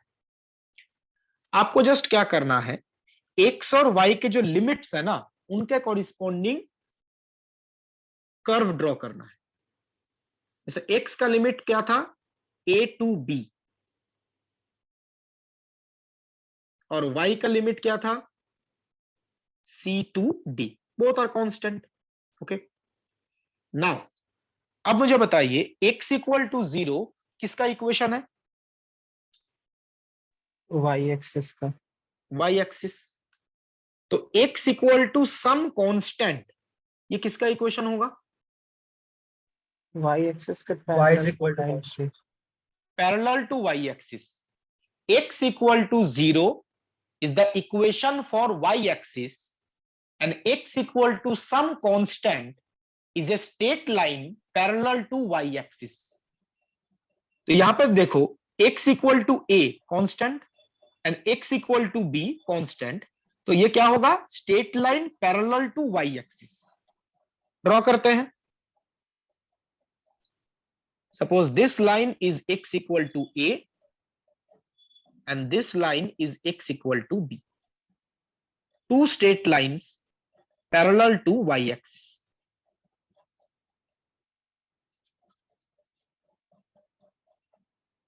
x equal to a and x equal to b। Harshit Gupta, आपका mike bar bar on हो रहा है, प्लीज ऑफ कीजिए।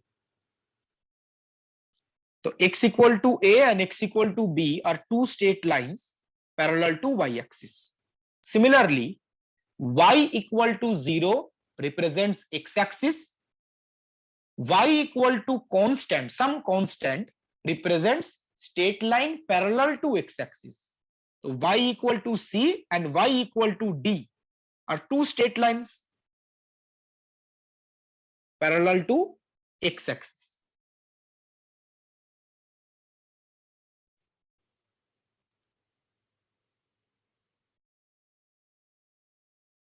So this is y equal to c and suppose this is y equal to d. तो हमने बेसिकली क्या किया है, जो x और y के लिमिट्स हैं उसके कॉरिस्पॉन्डिंग हमने ये स्ट्रेट लाइन ड्रॉ कर ली। स्ट्रेट लाइन भी आ सकता है, कर्व भी आ सकता है, इस केस में स्ट्रेट लाइन है। तो चार देखो, चार लिमिट्स है, 1 2 3 4, चार स्ट्रेट लाइन्स आ गए। ये जो चार लाइन्स आए हैं ये क्या इस रीजन को बाउंड नहीं कर रहा है?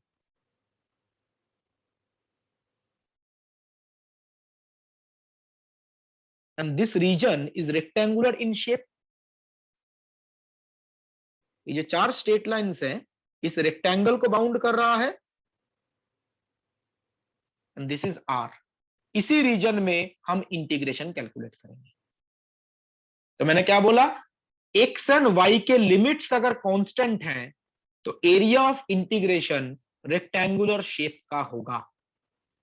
ये फिक्स्ड है, अगर कांस्टेंट है तो रेक्टेंगुलर शेप का ही होगा।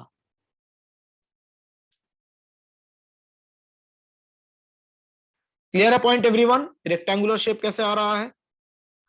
यस। ओके, किसी ने पूछा है स्क्वायर भी तो हो सकता है। बिल्कुल हो सकता है, स्क्वायर तो रेक्टेंगल का एक स्पेशल केस है ना। जैसे यहां पे आप एक चीज नोटिस करो, ये जो रेक्टेंगल यहां पे ड्रॉ किया गया है इसका ये जो डायमेंशन है ये कितना होगा? b minus a। और ये जो y डायमेंशन है ये क्या होगा? d minus c। तो ये a minus b and d minus c अगर इक्वल हो गया तो ये रेक्टेंगुलर कैसा दिखेगा? स्क्वायर। तो स्क्वायर इसका एक स्पेशल केस है। अगर b माइनस है और d माइनस c इक्वल हो गया तो ये स्क्वायर दिखेगा। हो सकता है किसी केस में। ओके, नाउ अभी पिछले स्लाइड में जो क्वेश्चन सॉल्व करने के स्टेप्स बताए गए, आप x के रेस्पेक्ट में भी पहले इंटीग्रेशन कर सकते हो, पहले x के रेस्पेक्ट में फिर y के रेस्पेक्ट में, या पहले y के रेस्पेक्ट में फिर x के रेस्पेक्ट में। इसको अगर हम थोड़ा जियोमेट्रिकली समझने की कोशिश करें, y के रेस्पेक्ट में पहले इंटीग्रेशन करने का क्या मतलब होता है, या x के रेस्पेक्ट में पहले इंटीग्रेशन करने का क्या मतलब होता है, यह समझने की कोशिश करते हैं। तो in this case the area of integration is rectangular in shape. जो ऊपर एरिया था वो यहां पे ड्रॉ कर रहे हैं, इस रीजन में आप इंटीग्रेशन कर रहे हैं। ओके, नाउ सपोज आपने पहले y के रेस्पेक्ट में इंटीग्रेशन कर रहे हैं, पहले y और फिर x। y के रेस्पेक्ट में इंटीग्रेशन करने का मतलब होता है आप एक वर्टिकल स्ट्रिप के अलोंग इंटीग्रेशन कर रहे हैं। y के रेस्पेक्ट में इंटीग्रेशन करने का मतलब है आप एक वर्टिकल स्ट्रिप के अलोंग इंटीग्रेशन कर रहे हैं। वर्टिकल स्ट्रिप मतलब पैरेलल टू y एक्सिस। यहां पे आपने एक स्ट्रिप कंसीडर किया पैरेलल टू y एक्सिस, इसको मैं वर्टिकल स्ट्रिप बोल रहा हूं। इसका विड्थ क्या है? Width is dx। ये विड्थ तो x एक्सिस के अलोंग होगा ना, दिस वन। ये किस एक्सिस के अलोंग है? x axis. तो हमने एक वर्टिकल स्ट्रिप कंसीडर किया जिसका विड्थ क्या है? dx। अब आप मुझे बताइए, इस वर्टिकल स्ट्रिप का जो लोअर पार्ट है इसका इक्वेशन क्या है, lower part and upper part. पहले लोअर पार्ट की बात करते हैं। Lower part of the vertical strip, what will be the equation? Anyone? y is equal to X equal to y equal to c, ऊपर तो लिखा था ना y equal to c, and the upper part of vertical strip y equal to d। तो y के respect में पहले integration करने का मतलब है आप इस वर्टिकल स्ट्रिप के अलोंग इंटीग्रेशन कर रहे हो। Look at the pointer, from bottom to top. तो y के रेस्पेक्ट में इंटीग्रेशन करने का मतलब आप इस स्ट्रिप के अलोंग इंटीग्रेशन कर रहे हो, नीचे से ऊपर तक।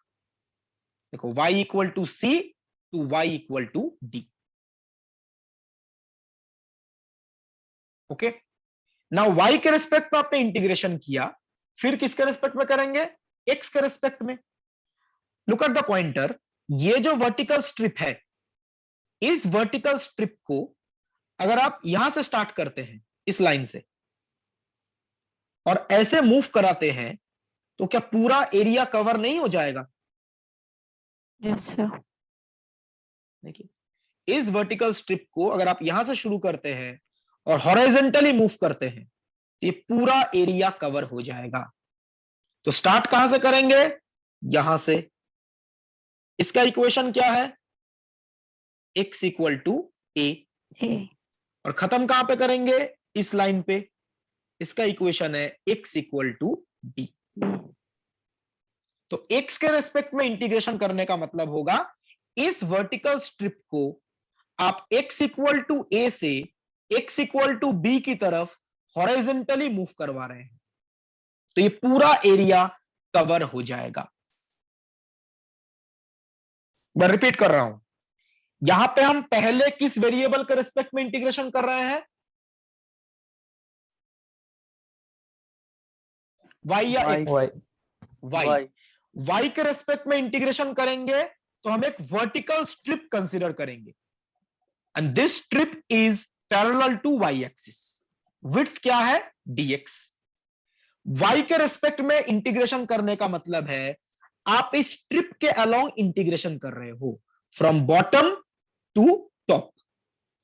Bottom y equal to c, top y equal to d। तो बॉटम टू टॉप इस स्ट्रिप के अलोंग इंटीग्रेशन आप कर रहे हैं। नेक्स्ट, x के रेस्पेक्ट में इंटीग्रेशन। x के रेस्पेक्ट में इंटीग्रेशन करने का मतलब आप इस स्ट्रिप को हॉरिजॉन्टली मूव कर रहे हैं। अगर आप स्ट्रिप को हॉरिजॉन्टली मूव करो लेफ्ट टू राइट तो ये पूरा एरिया कवर हो जाएगा। तो x के रेस्पेक्ट में इंटीग्रेशन करने का मतलब इस वर्टिकल स्ट्रिप को लेफ्ट टू राइट मूव करना।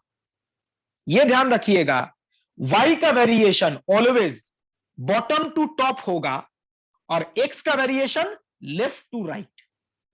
y का वेरिएशन बॉटम टू टॉप, नीचे से ऊपर, और x का वेरिएशन लेफ्ट टू राइट।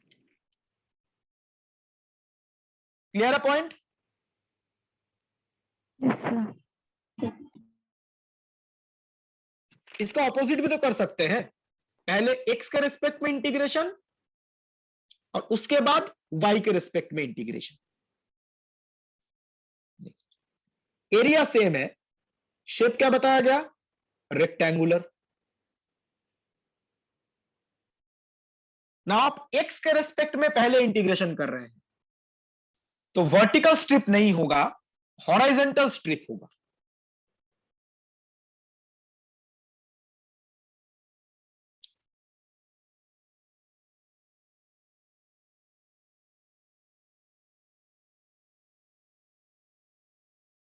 ये पॉइंट लिख लीजिए, काफी इंपॉर्टेंट है, ये मल्टीपल इंटीग्रल में काम आएगा।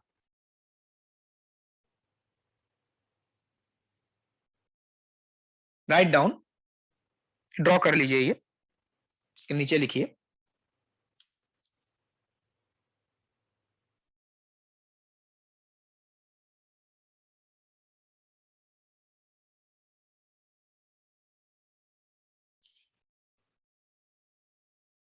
if we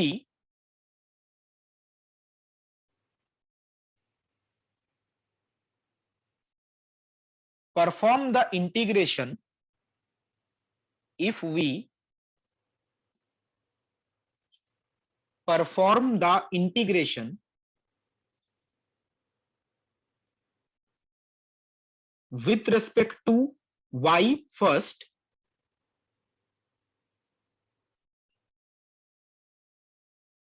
if we perform the integration with respect to y first, comma, then we have to consider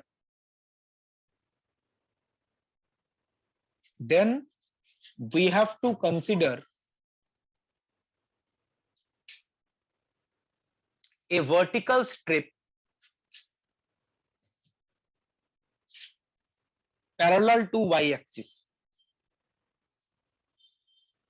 We have to consider a vertical strip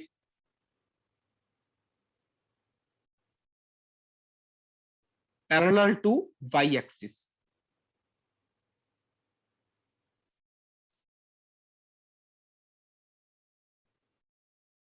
Next point,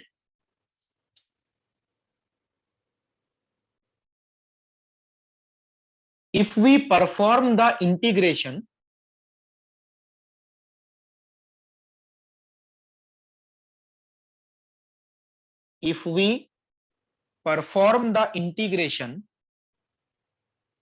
with respect to x first,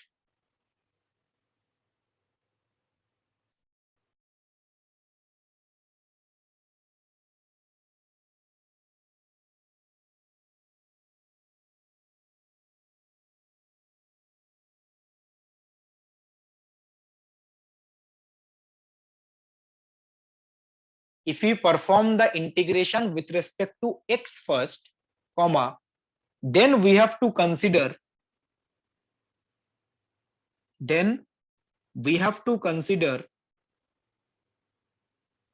a horizontal strip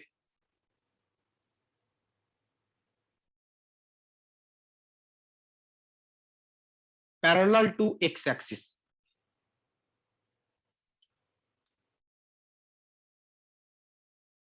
We have to consider a horizontal strip with respect to, parallel to x-axis. तो बताइए, जब आप ये horizontal strip consider करेंगे, यहां पे integration पहले left to right होगा या टॉप टू बॉटम होगा?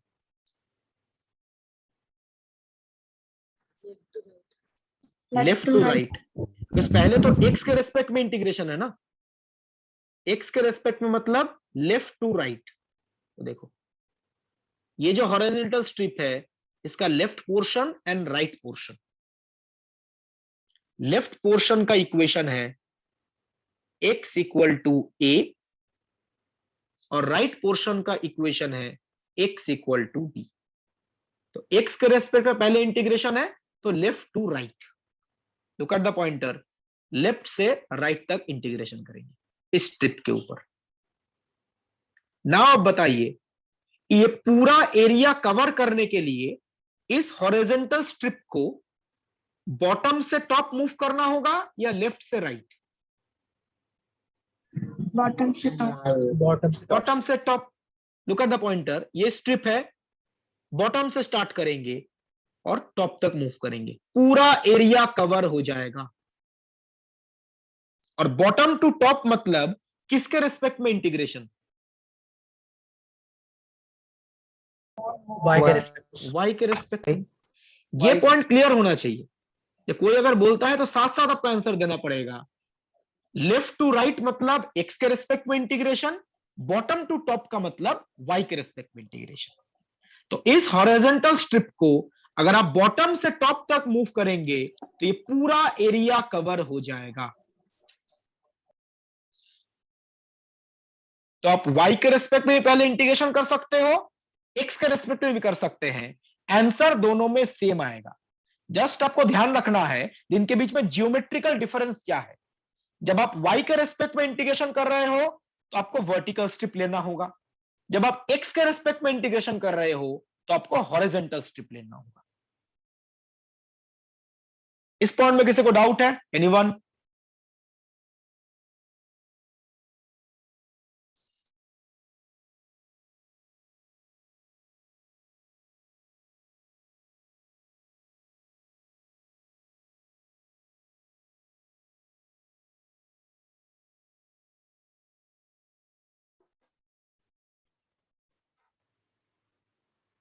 तो मैं आगे प्रोसीड कर रहा हूं।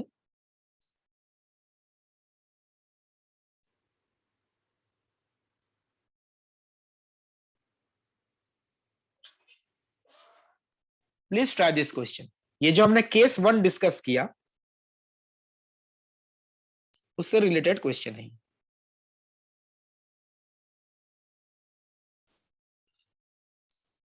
The value of this integral, 4 options are given to you. Question note down कर लीजिए।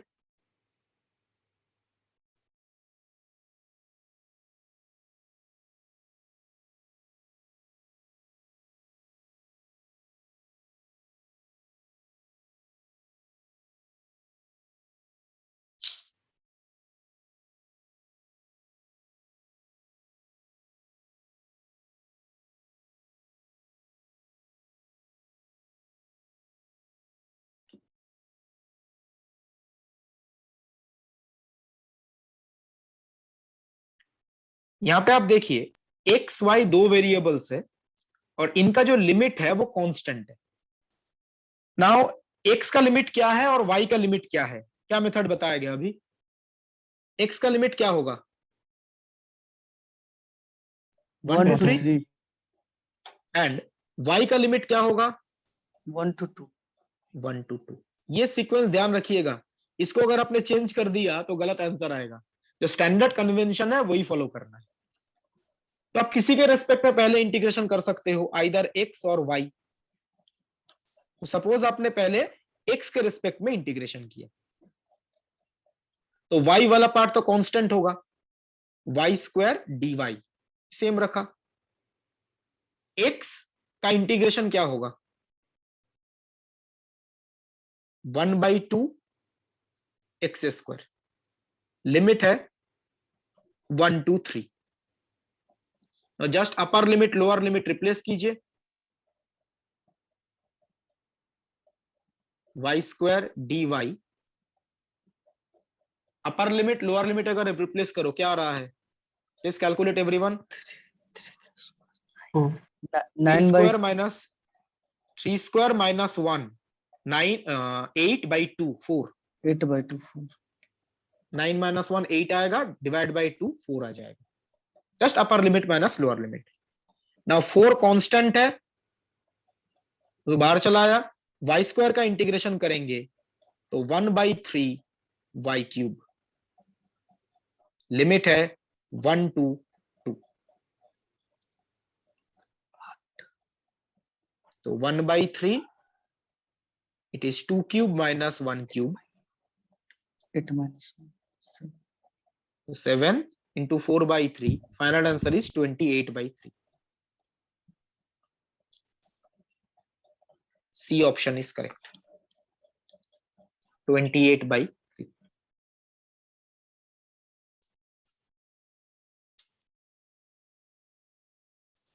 क्लियर है कैलकुलेशन एवरीवन? Yes sir. इससे पता है आसान तरीका क्या है? नॉर्मली स्टेप ये होता है पहले एक्स के रिस्पेक्ट में करो फिर वाई के रिस्पेक्ट में करो। जब एक्स और वाई का लिमिट इंडिपेंडेंट है ना, आप दोनों का अलग अलग इंटीग्रेशन करके मल्टीप्लाई कर दो।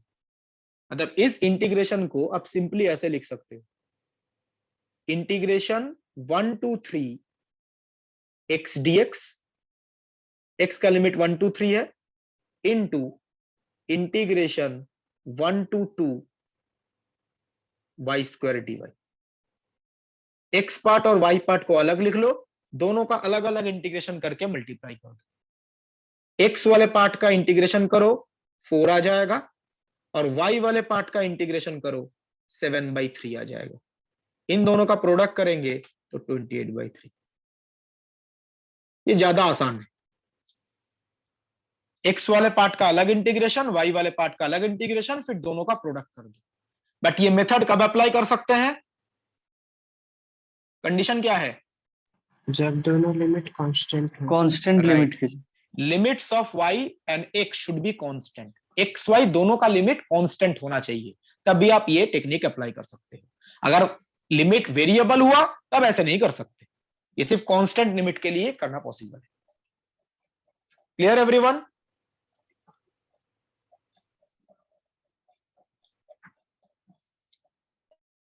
तो मैं आगे प्रोसीड करूंगा, कोई डाउट है इसमें?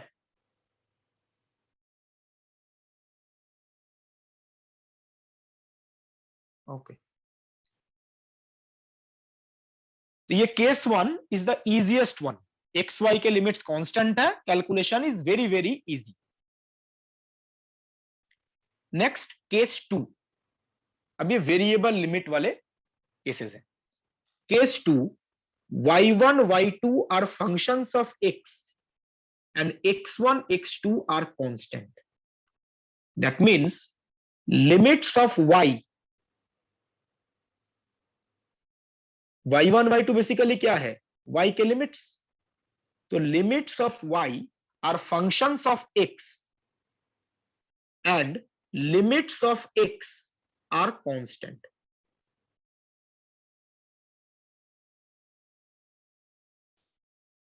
y का लिमिट x पे डिपेंड करता है और x का लिमिट कांस्टेंट है। अब यहां पे एक चीज ध्यान रखिएगा, केस 1 में x एंड y दोनों के लिमिट्स कांस्टेंट थे, तो आप पहले x के रिस्पेक्ट में इंटीग्रेशन करो या पहले y के रिस्पेक्ट में इंटीग्रेशन करो, रिजल्ट सेम आता है, कोई भी डिफरेंस नहीं होगा। बट यहां पे y का लिमिट x पे डिपेंड करता है और x का लिमिट कांस्टेंट है, तो पहले इंटीग्रेशन किसके रेस्पेक्ट में करेंगे?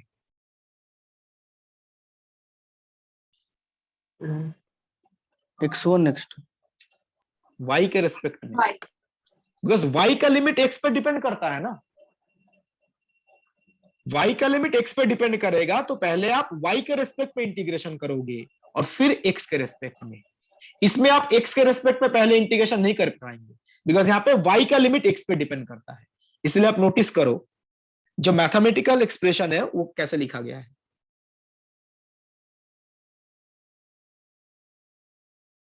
यहाँ पे dy dx करना पड़ेगा। dy का मतलब पहले y के रिस्पेक्ट में इंटीग्रेशन, और y का लिमिट क्या है?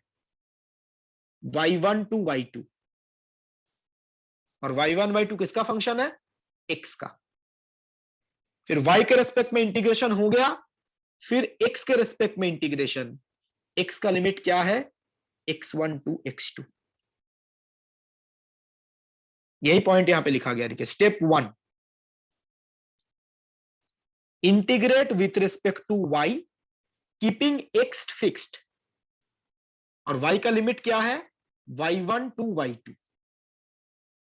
After that expression obtained in step 1 is integrated with respect to x, limits are x1 x2।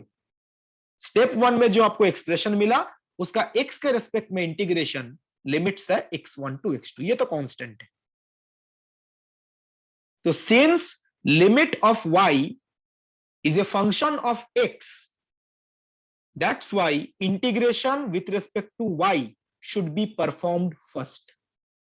y का लिमिट x पे डिपेंड करता है, तो पहले आपको y के रिस्पेक्ट में ही इंटीग्रेशन करना पड़ेगा। कोई बता सकता है अगर आप y के रिस्पेक्ट में पहले इंटीग्रेशन करो, इसका मतलब आप वर्टिकल स्ट्रिप कंसीडर कर रहे हो या हॉरिजॉन्टल स्ट्रिप?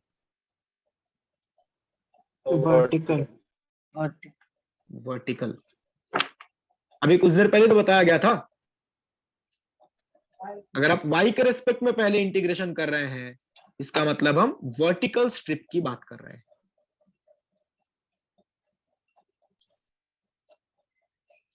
और वर्टिकल स्ट्रिप को लेफ्ट से राइट मूव करेंगे या bottom to top? Bottom to top.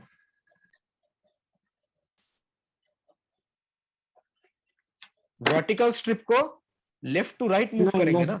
Left to right. Vertical strip को लेफ्ट टू राइट मूव करेंगे तब पूरा एरिया आएगा। अगर हॉरिजॉन्टल स्ट्रिप होता तो बॉटम टू टॉप मूव करते। तो वर्टिकल स्ट्रिप है, इसको हमें लेफ्ट टू राइट मूव करना पड़ेगा, movement from left to right, तब पूरा एरिया कवर हो जाएगा।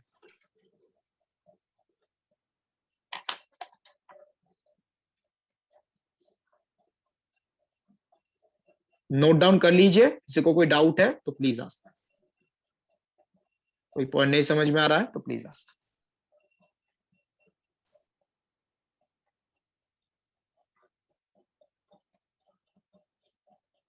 सर बताइए। सर ये थोड़ा क्लियर नहीं हो रहा है, मतलब समझ में तो आ रहा है कि ये कर रहे हैं, बट ये जैसे y के लॉन्ग हम इंटीग्रेट कर रहे हैं तो हम हॉरिजॉन्टली स्ट्रिप क्यों ले रहे हैं, वो नहीं हमको थोड़ा सा y में doubt तो है। वर्टिकल लेते हैं ना सर मतलब हाँ, मतलब उसका स्प्रेड जो है हॉरिजॉन्टल क्यों ले रहे हैं, मतलब dy के y के लॉन्ग स्प्रेड लेना चाहिए था ना। ये तो डायग्राम से देखो ना, इसका जो विड्थ है, ये विड्थ y एक्सिस के अलोंग है या x एक्सिस के अलोंग है? सर x क्या है? तो dx ही तो होगा।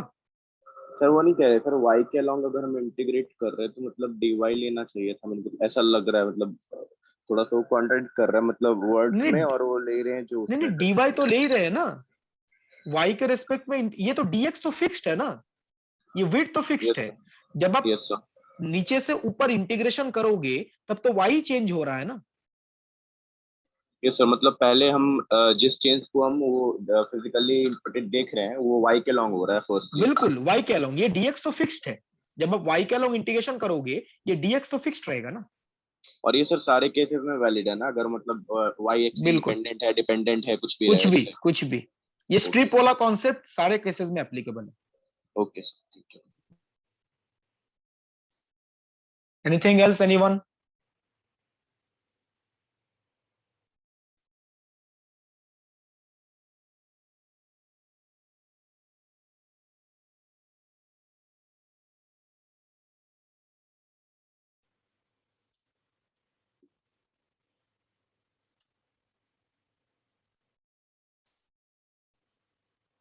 आप लोगों ने ये टॉपिक पहले पढ़ाया है, एकदम नया टॉपिक है स्कूल लेवल में या कॉलेज मैथमेटिक्स में? नया है सर। ओके,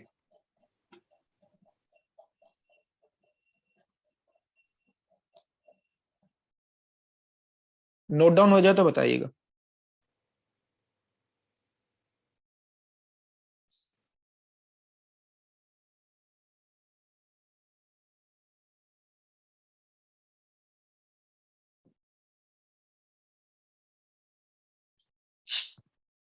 मैं आगे प्रोसीड कर रहा हूं। Done sir.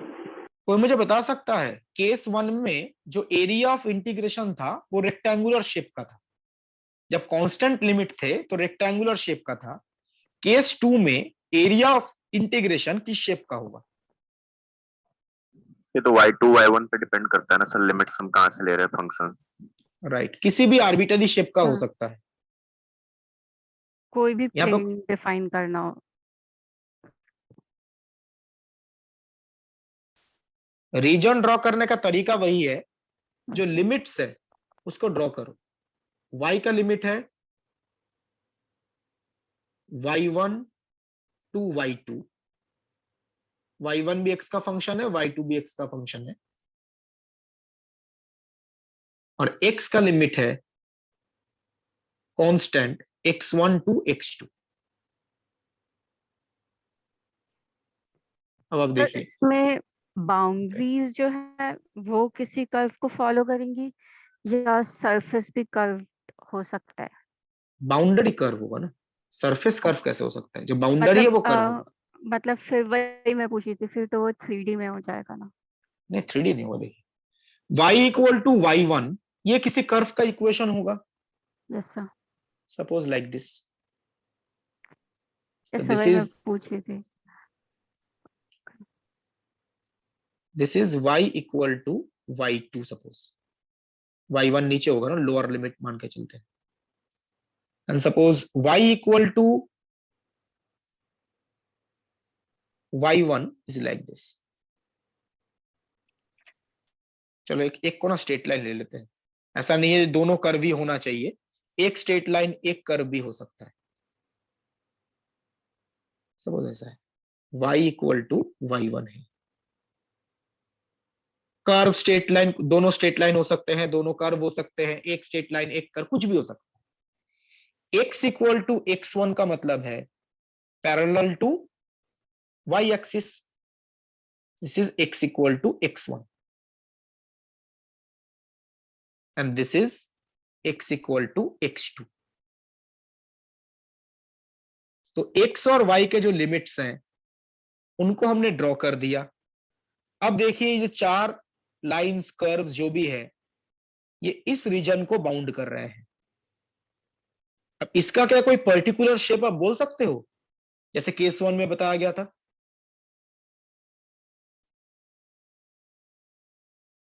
यहां पे ये रीजन का शेप क्या होगा, ये रीजन देखने में कैसा होगा, ये y1 y2 पे डिपेंड करता है।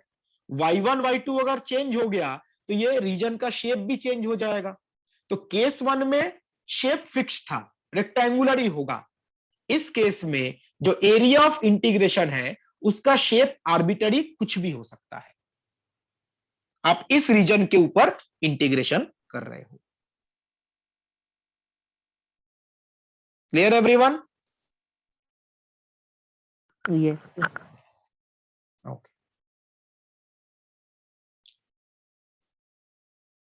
तो मैं आगे प्रोसीड कर रहा हूं। इसके रिलेटेड एक क्वेश्चन डिस्कस करते हैं।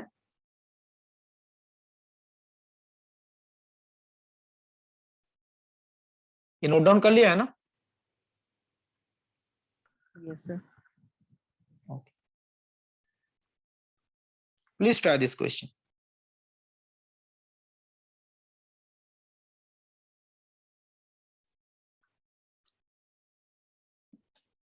ये इंटीग्रल है, इस इंटीग्रल का वैल्यू पूछा गया है।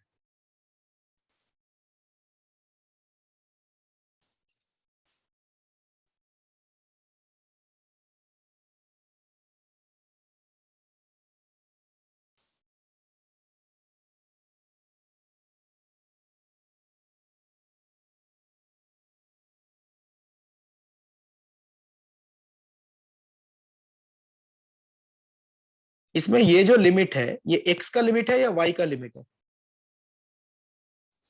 y का x का वाई x का लिमिट x पे कैसे डिपेंड कर सकता है? y का लिमिट है। y का लिमिट है ना। ये लिमिट किस पे डिपेंड कर रहा है? x पे। तो ये y का लिमिट होगा, x का लिमिट थोड़ी ना x पे डिपेंड करेगा। तो ये x पे डिपेंड कर रहा है तो ये लिमिट ऑफ y है। और 0 to 1 किसका लिमिट है? और वो एक्स x का। ये चीज ध्यान रखिएगा, इसमें आपको ये कंफ्यूजन होगा, इसके वजह से मे भी कुछ लोगों ने बोला जो वो x का लिमिट है। यहाँ पे ये ऐसा नहीं है जो ये dx है तो ये x का लिमिट होना चाहिए, ये यहाँ पे dx है तो ये x का लिमिट होगा। वो जो कन्वेंशन बताया गया था, जो dx है तो इसका लिमिट ये होगा, dy है तो ये लिमिट होगा, वो कौन से केस में होता है? जब कांस्टेंट लिमिट्स होते हैं। मैं थोड़ा पीछे जा रहा हूं, मे बी इसकी वजह से कुछ लोगों को लग रहा होगा। ये जो बताया था ये x का लिमिट ये है, y का लिमिट ये है, ये कन्वेंशन किस केस के लिए है? When the limits are constant. Case 2 में क्या लिमिट्स कांस्टेंट है? नो। तो उसमें वो सीक्वेंस फॉलो मत कीजिएगा। यहां पे आप लिमिट्स चेक करो, ये लिमिट x पे डिपेंड करता है मतलब ये y का लिमिट होगा, और बाकी जो बचा वो x का लिमिट होगा। तो यहां पे हम किसके रिस्पेक्ट में पहले इंटीग्रेशन करेंगे? y के रिस्पेक्ट में। एंड x को क्या ट्रीट करेंगे? कांस्टेंट। तो पहले y के रिस्पेक्ट में इंटीग्रेशन और x वाले पार्ट को कांस्टेंट। तो जो dx dy है उसको dy dx करना पड़ेगा, dy और बाहर dx। तो अब देखिए जब आप y के रेस्पेक्ट में इंटीग्रेशन करेंगे ये जो 1 प्लस एक्स स्क्वायर है ये कैसे बिहेव करेगा? As a constant. ठीक है, अभी आप लोगों ने स्कूल लेवल में ये इंटीग्रेशन पढ़ा होगा, integration 1 upon A square capital X square plus A square DX. ये इंटीग्रेशन क्या होता है? Equal to 1/a tan inverse x by, right, 1 upon A tan inverse capital X by A plus some constant. एक well known formula है जो आप लोगों ने स्कूल लेवल में पढ़ा है। तो ये इंटीग्रेशन इसी फॉर्मेट का है। अब कंपेयर करके देखो, कैपिटल एक्स स्क्वायर के बदले क्या है? वाई स्क्वायर, और ए स्क्वायर के बदले है 1 प्लस एक्स स्क्वायर। तो ए का वैल्यू क्या है? स्मॉल ए अंडर रूट हो जाएगा 1 plus X square, under root 1 plus plus X X square. Square. तो ये होगा, देखिए 1 अपॉन ए, तो 1 upon under root 1 plus X square tan inverse y upon A, तो y upon under root 1 plus X square.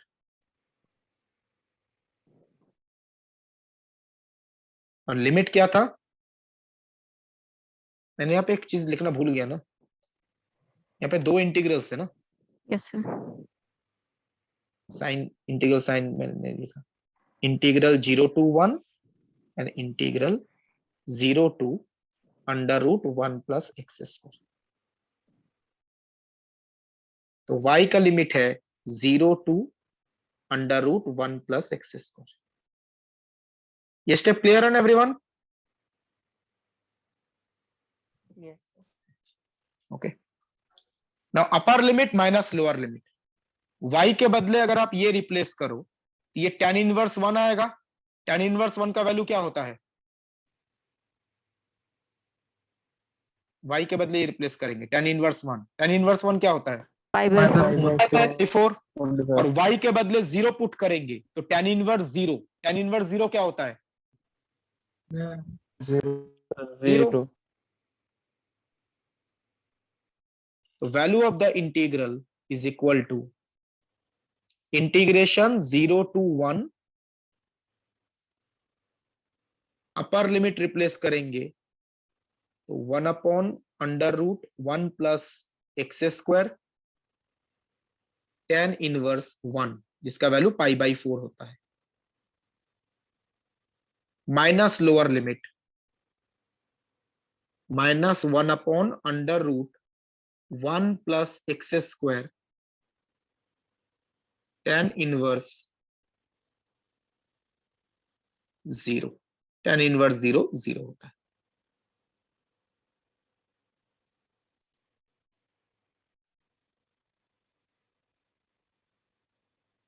This is pi by 4.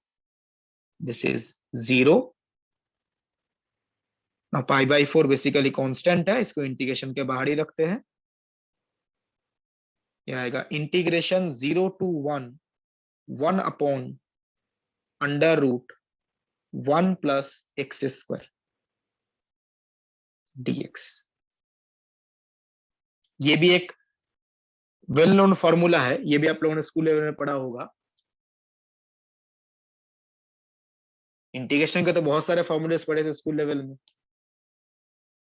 1 upon under root capital X square plus A square dx। क्या होता है इस integration का value? Natural log ln x minus a by x plus आप दूसरे फॉर्मूले से mix कर रहे हो, इसको स्क्वायर रूट है ना।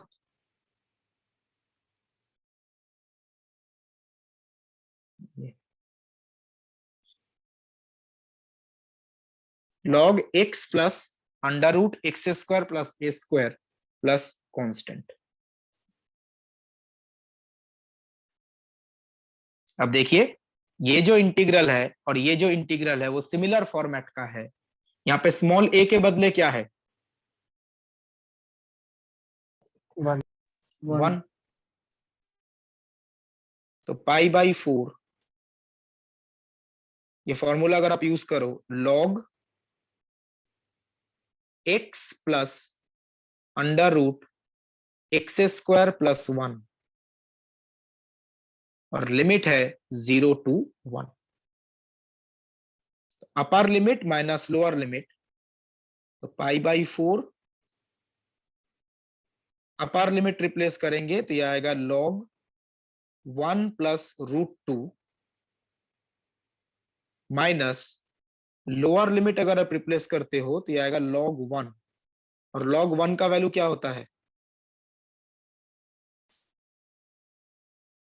0। 0। So the final answer is π/4 log 1 plus √2.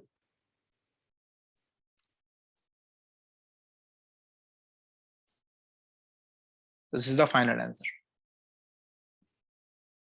I think कौन सा ऑप्शन था ये? A option. A option.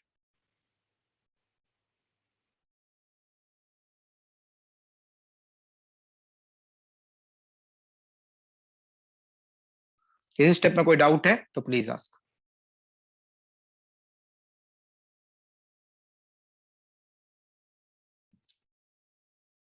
तो बैक कीजिए ना।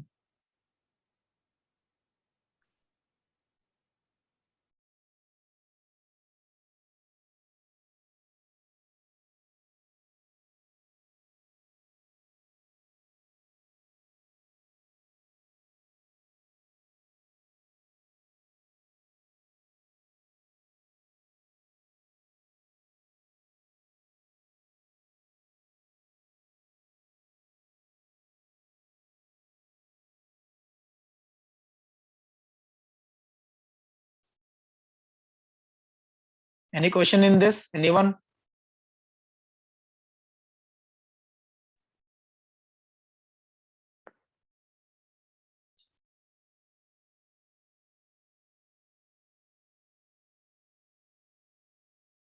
तो मैं आगे प्रोसीड कर रहा हूं।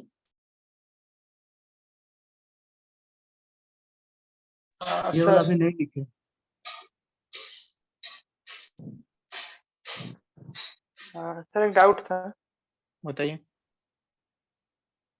सर जो अपने tan का फॉर्मूला पुट किया इसमें, हम इसमें ln का सीधे ln का फॉर्मूला कर प्रोसीड नहीं कर सकते हैं?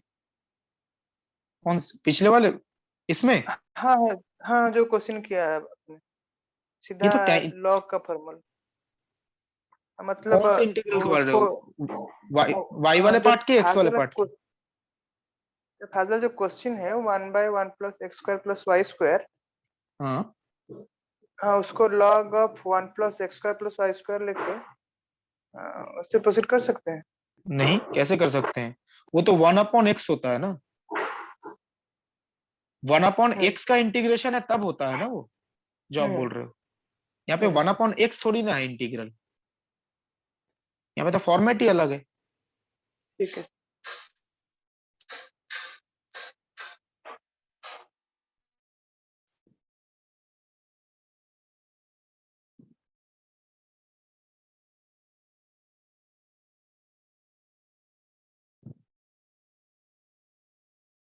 हो गया ये? No sir.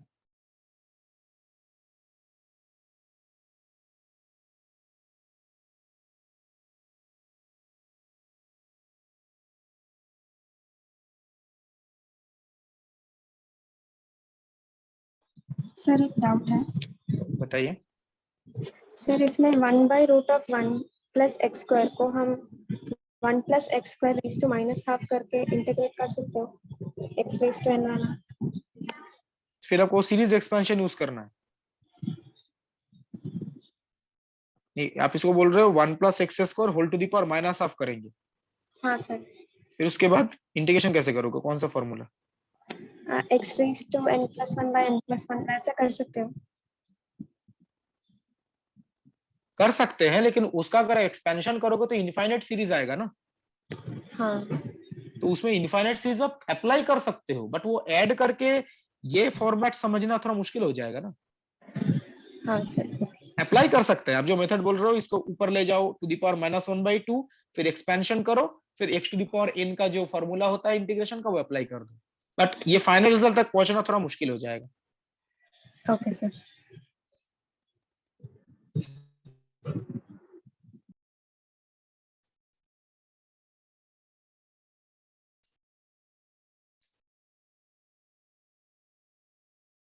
जो केस 3 है वो ब्रीफली बता देते हैं। केस 3 जो है वो केस 2 का जस्ट ऑपोजिट है। ऑपोजिट मतलब केस 2 में हमने क्या देखा था, y का लिमिट x पे डिपेंड करता है और x का लिमिट कांस्टेंट है। यहां पे जस्ट ऑपोजिट है, देखिए x1 x2 are functions of y and y1 y2 are constant. x1 x2 किसके लिमिट्स है,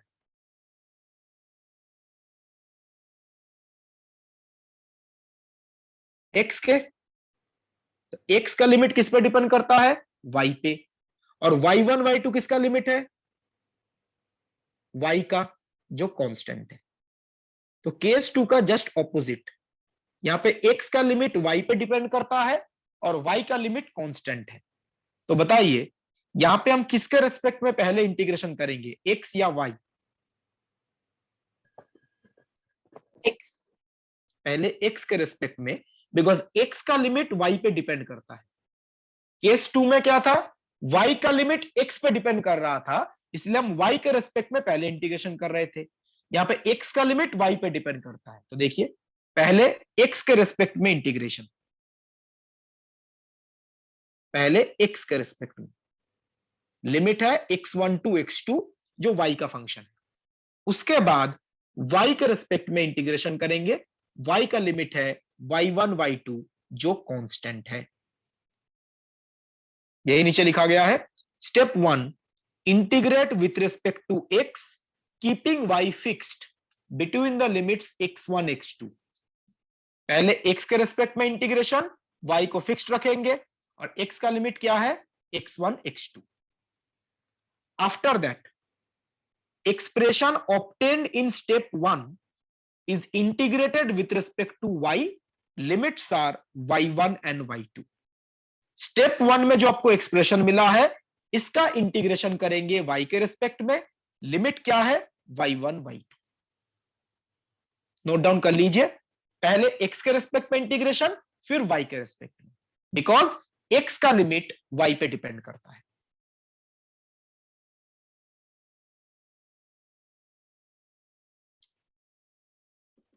कोई बता सकता है इसमें हम वर्टिकल स्ट्रिप लेते हैं या horizontal strip? Horizontal. Horizontal. Horizontal because x के रेस्पेक्ट में पहले इंटीग्रेशन हो रहा है, तो x के रेस्पेक्ट में पहले इंटीग्रेशन होगा तो हम हॉरिजॉन्टल स्ट्रिप लेंगे।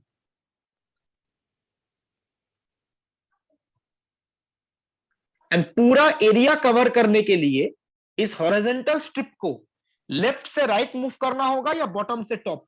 बॉटम से टॉप। बॉटम से टॉप। बॉटम से टॉप, बिल्कुल सही।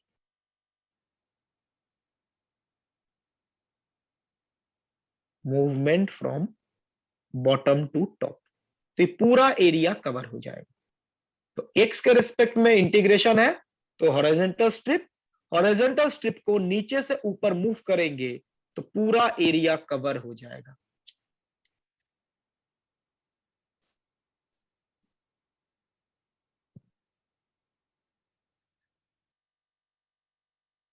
किसी को कोई क्वेश्चन है तो प्लीज आस्क।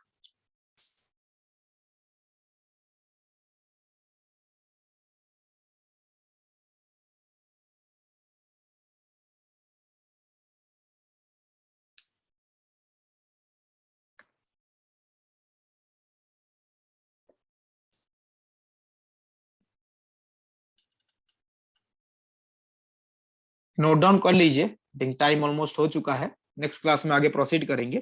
किसी को कोई क्वेश्चन है तो प्लीज आस्क।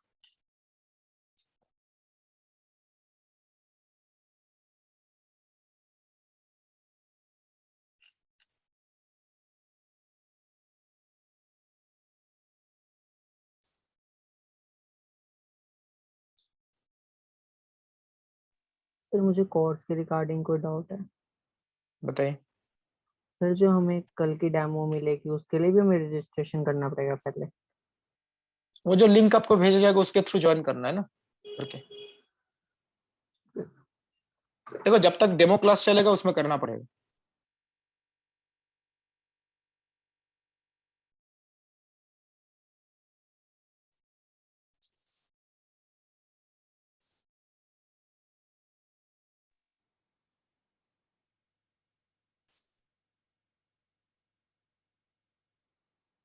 Hello sir. बताइए। हम लोग फर्स्ट टाइम पढ़ रहे हैं तो थोड़ा सा आपसे रिक्वेस्ट करेंगे, थोड़ा सा स्लो मतलब लिखने का थोड़ा सा टाइम दीजिएगा सर। ओके।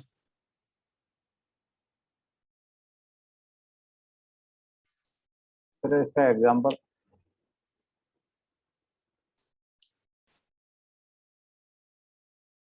ये क्वेश्चन लिख लीजिए, ट्राई कीजिएगा।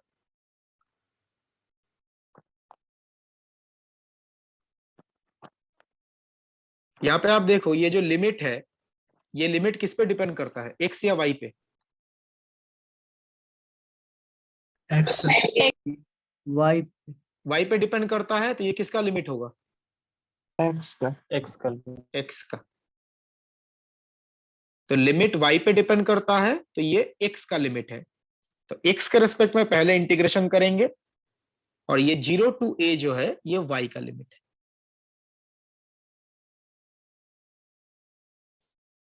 तो जैसा हमने केस 2 वाला क्वेश्चन ट्राई किया था वैसे आपको इसको सॉल्व करना है। This is limit of Y. जब x के रेस्पेक्ट में इंटीग्रेशन करेंगे तो y को क्या ट्रीट करेंगे? कांस्टेंट। ठीक है, उसके बाद y के रेस्पेक्ट। ये ट्राई कीजिएगा आप लोग और बताइए और कोई क्वेश्चन?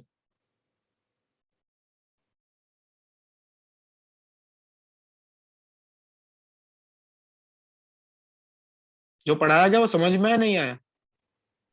आया सर। आया हाँ सर। सर।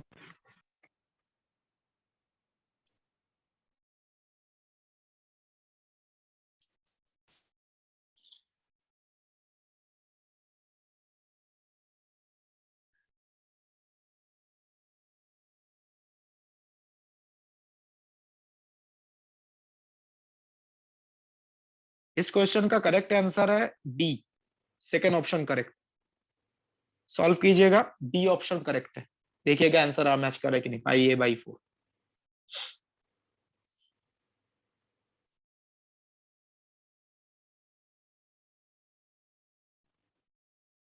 और कोई doubt course related, jam examination related?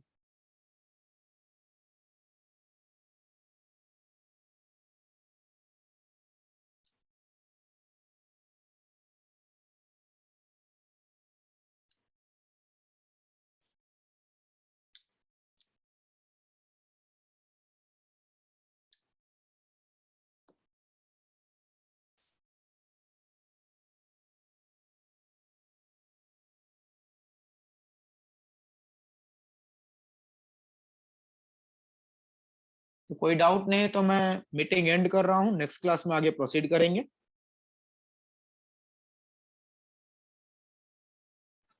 Thank you sir. Thank you sir. Okay, thank you very much everyone. Thank you sir.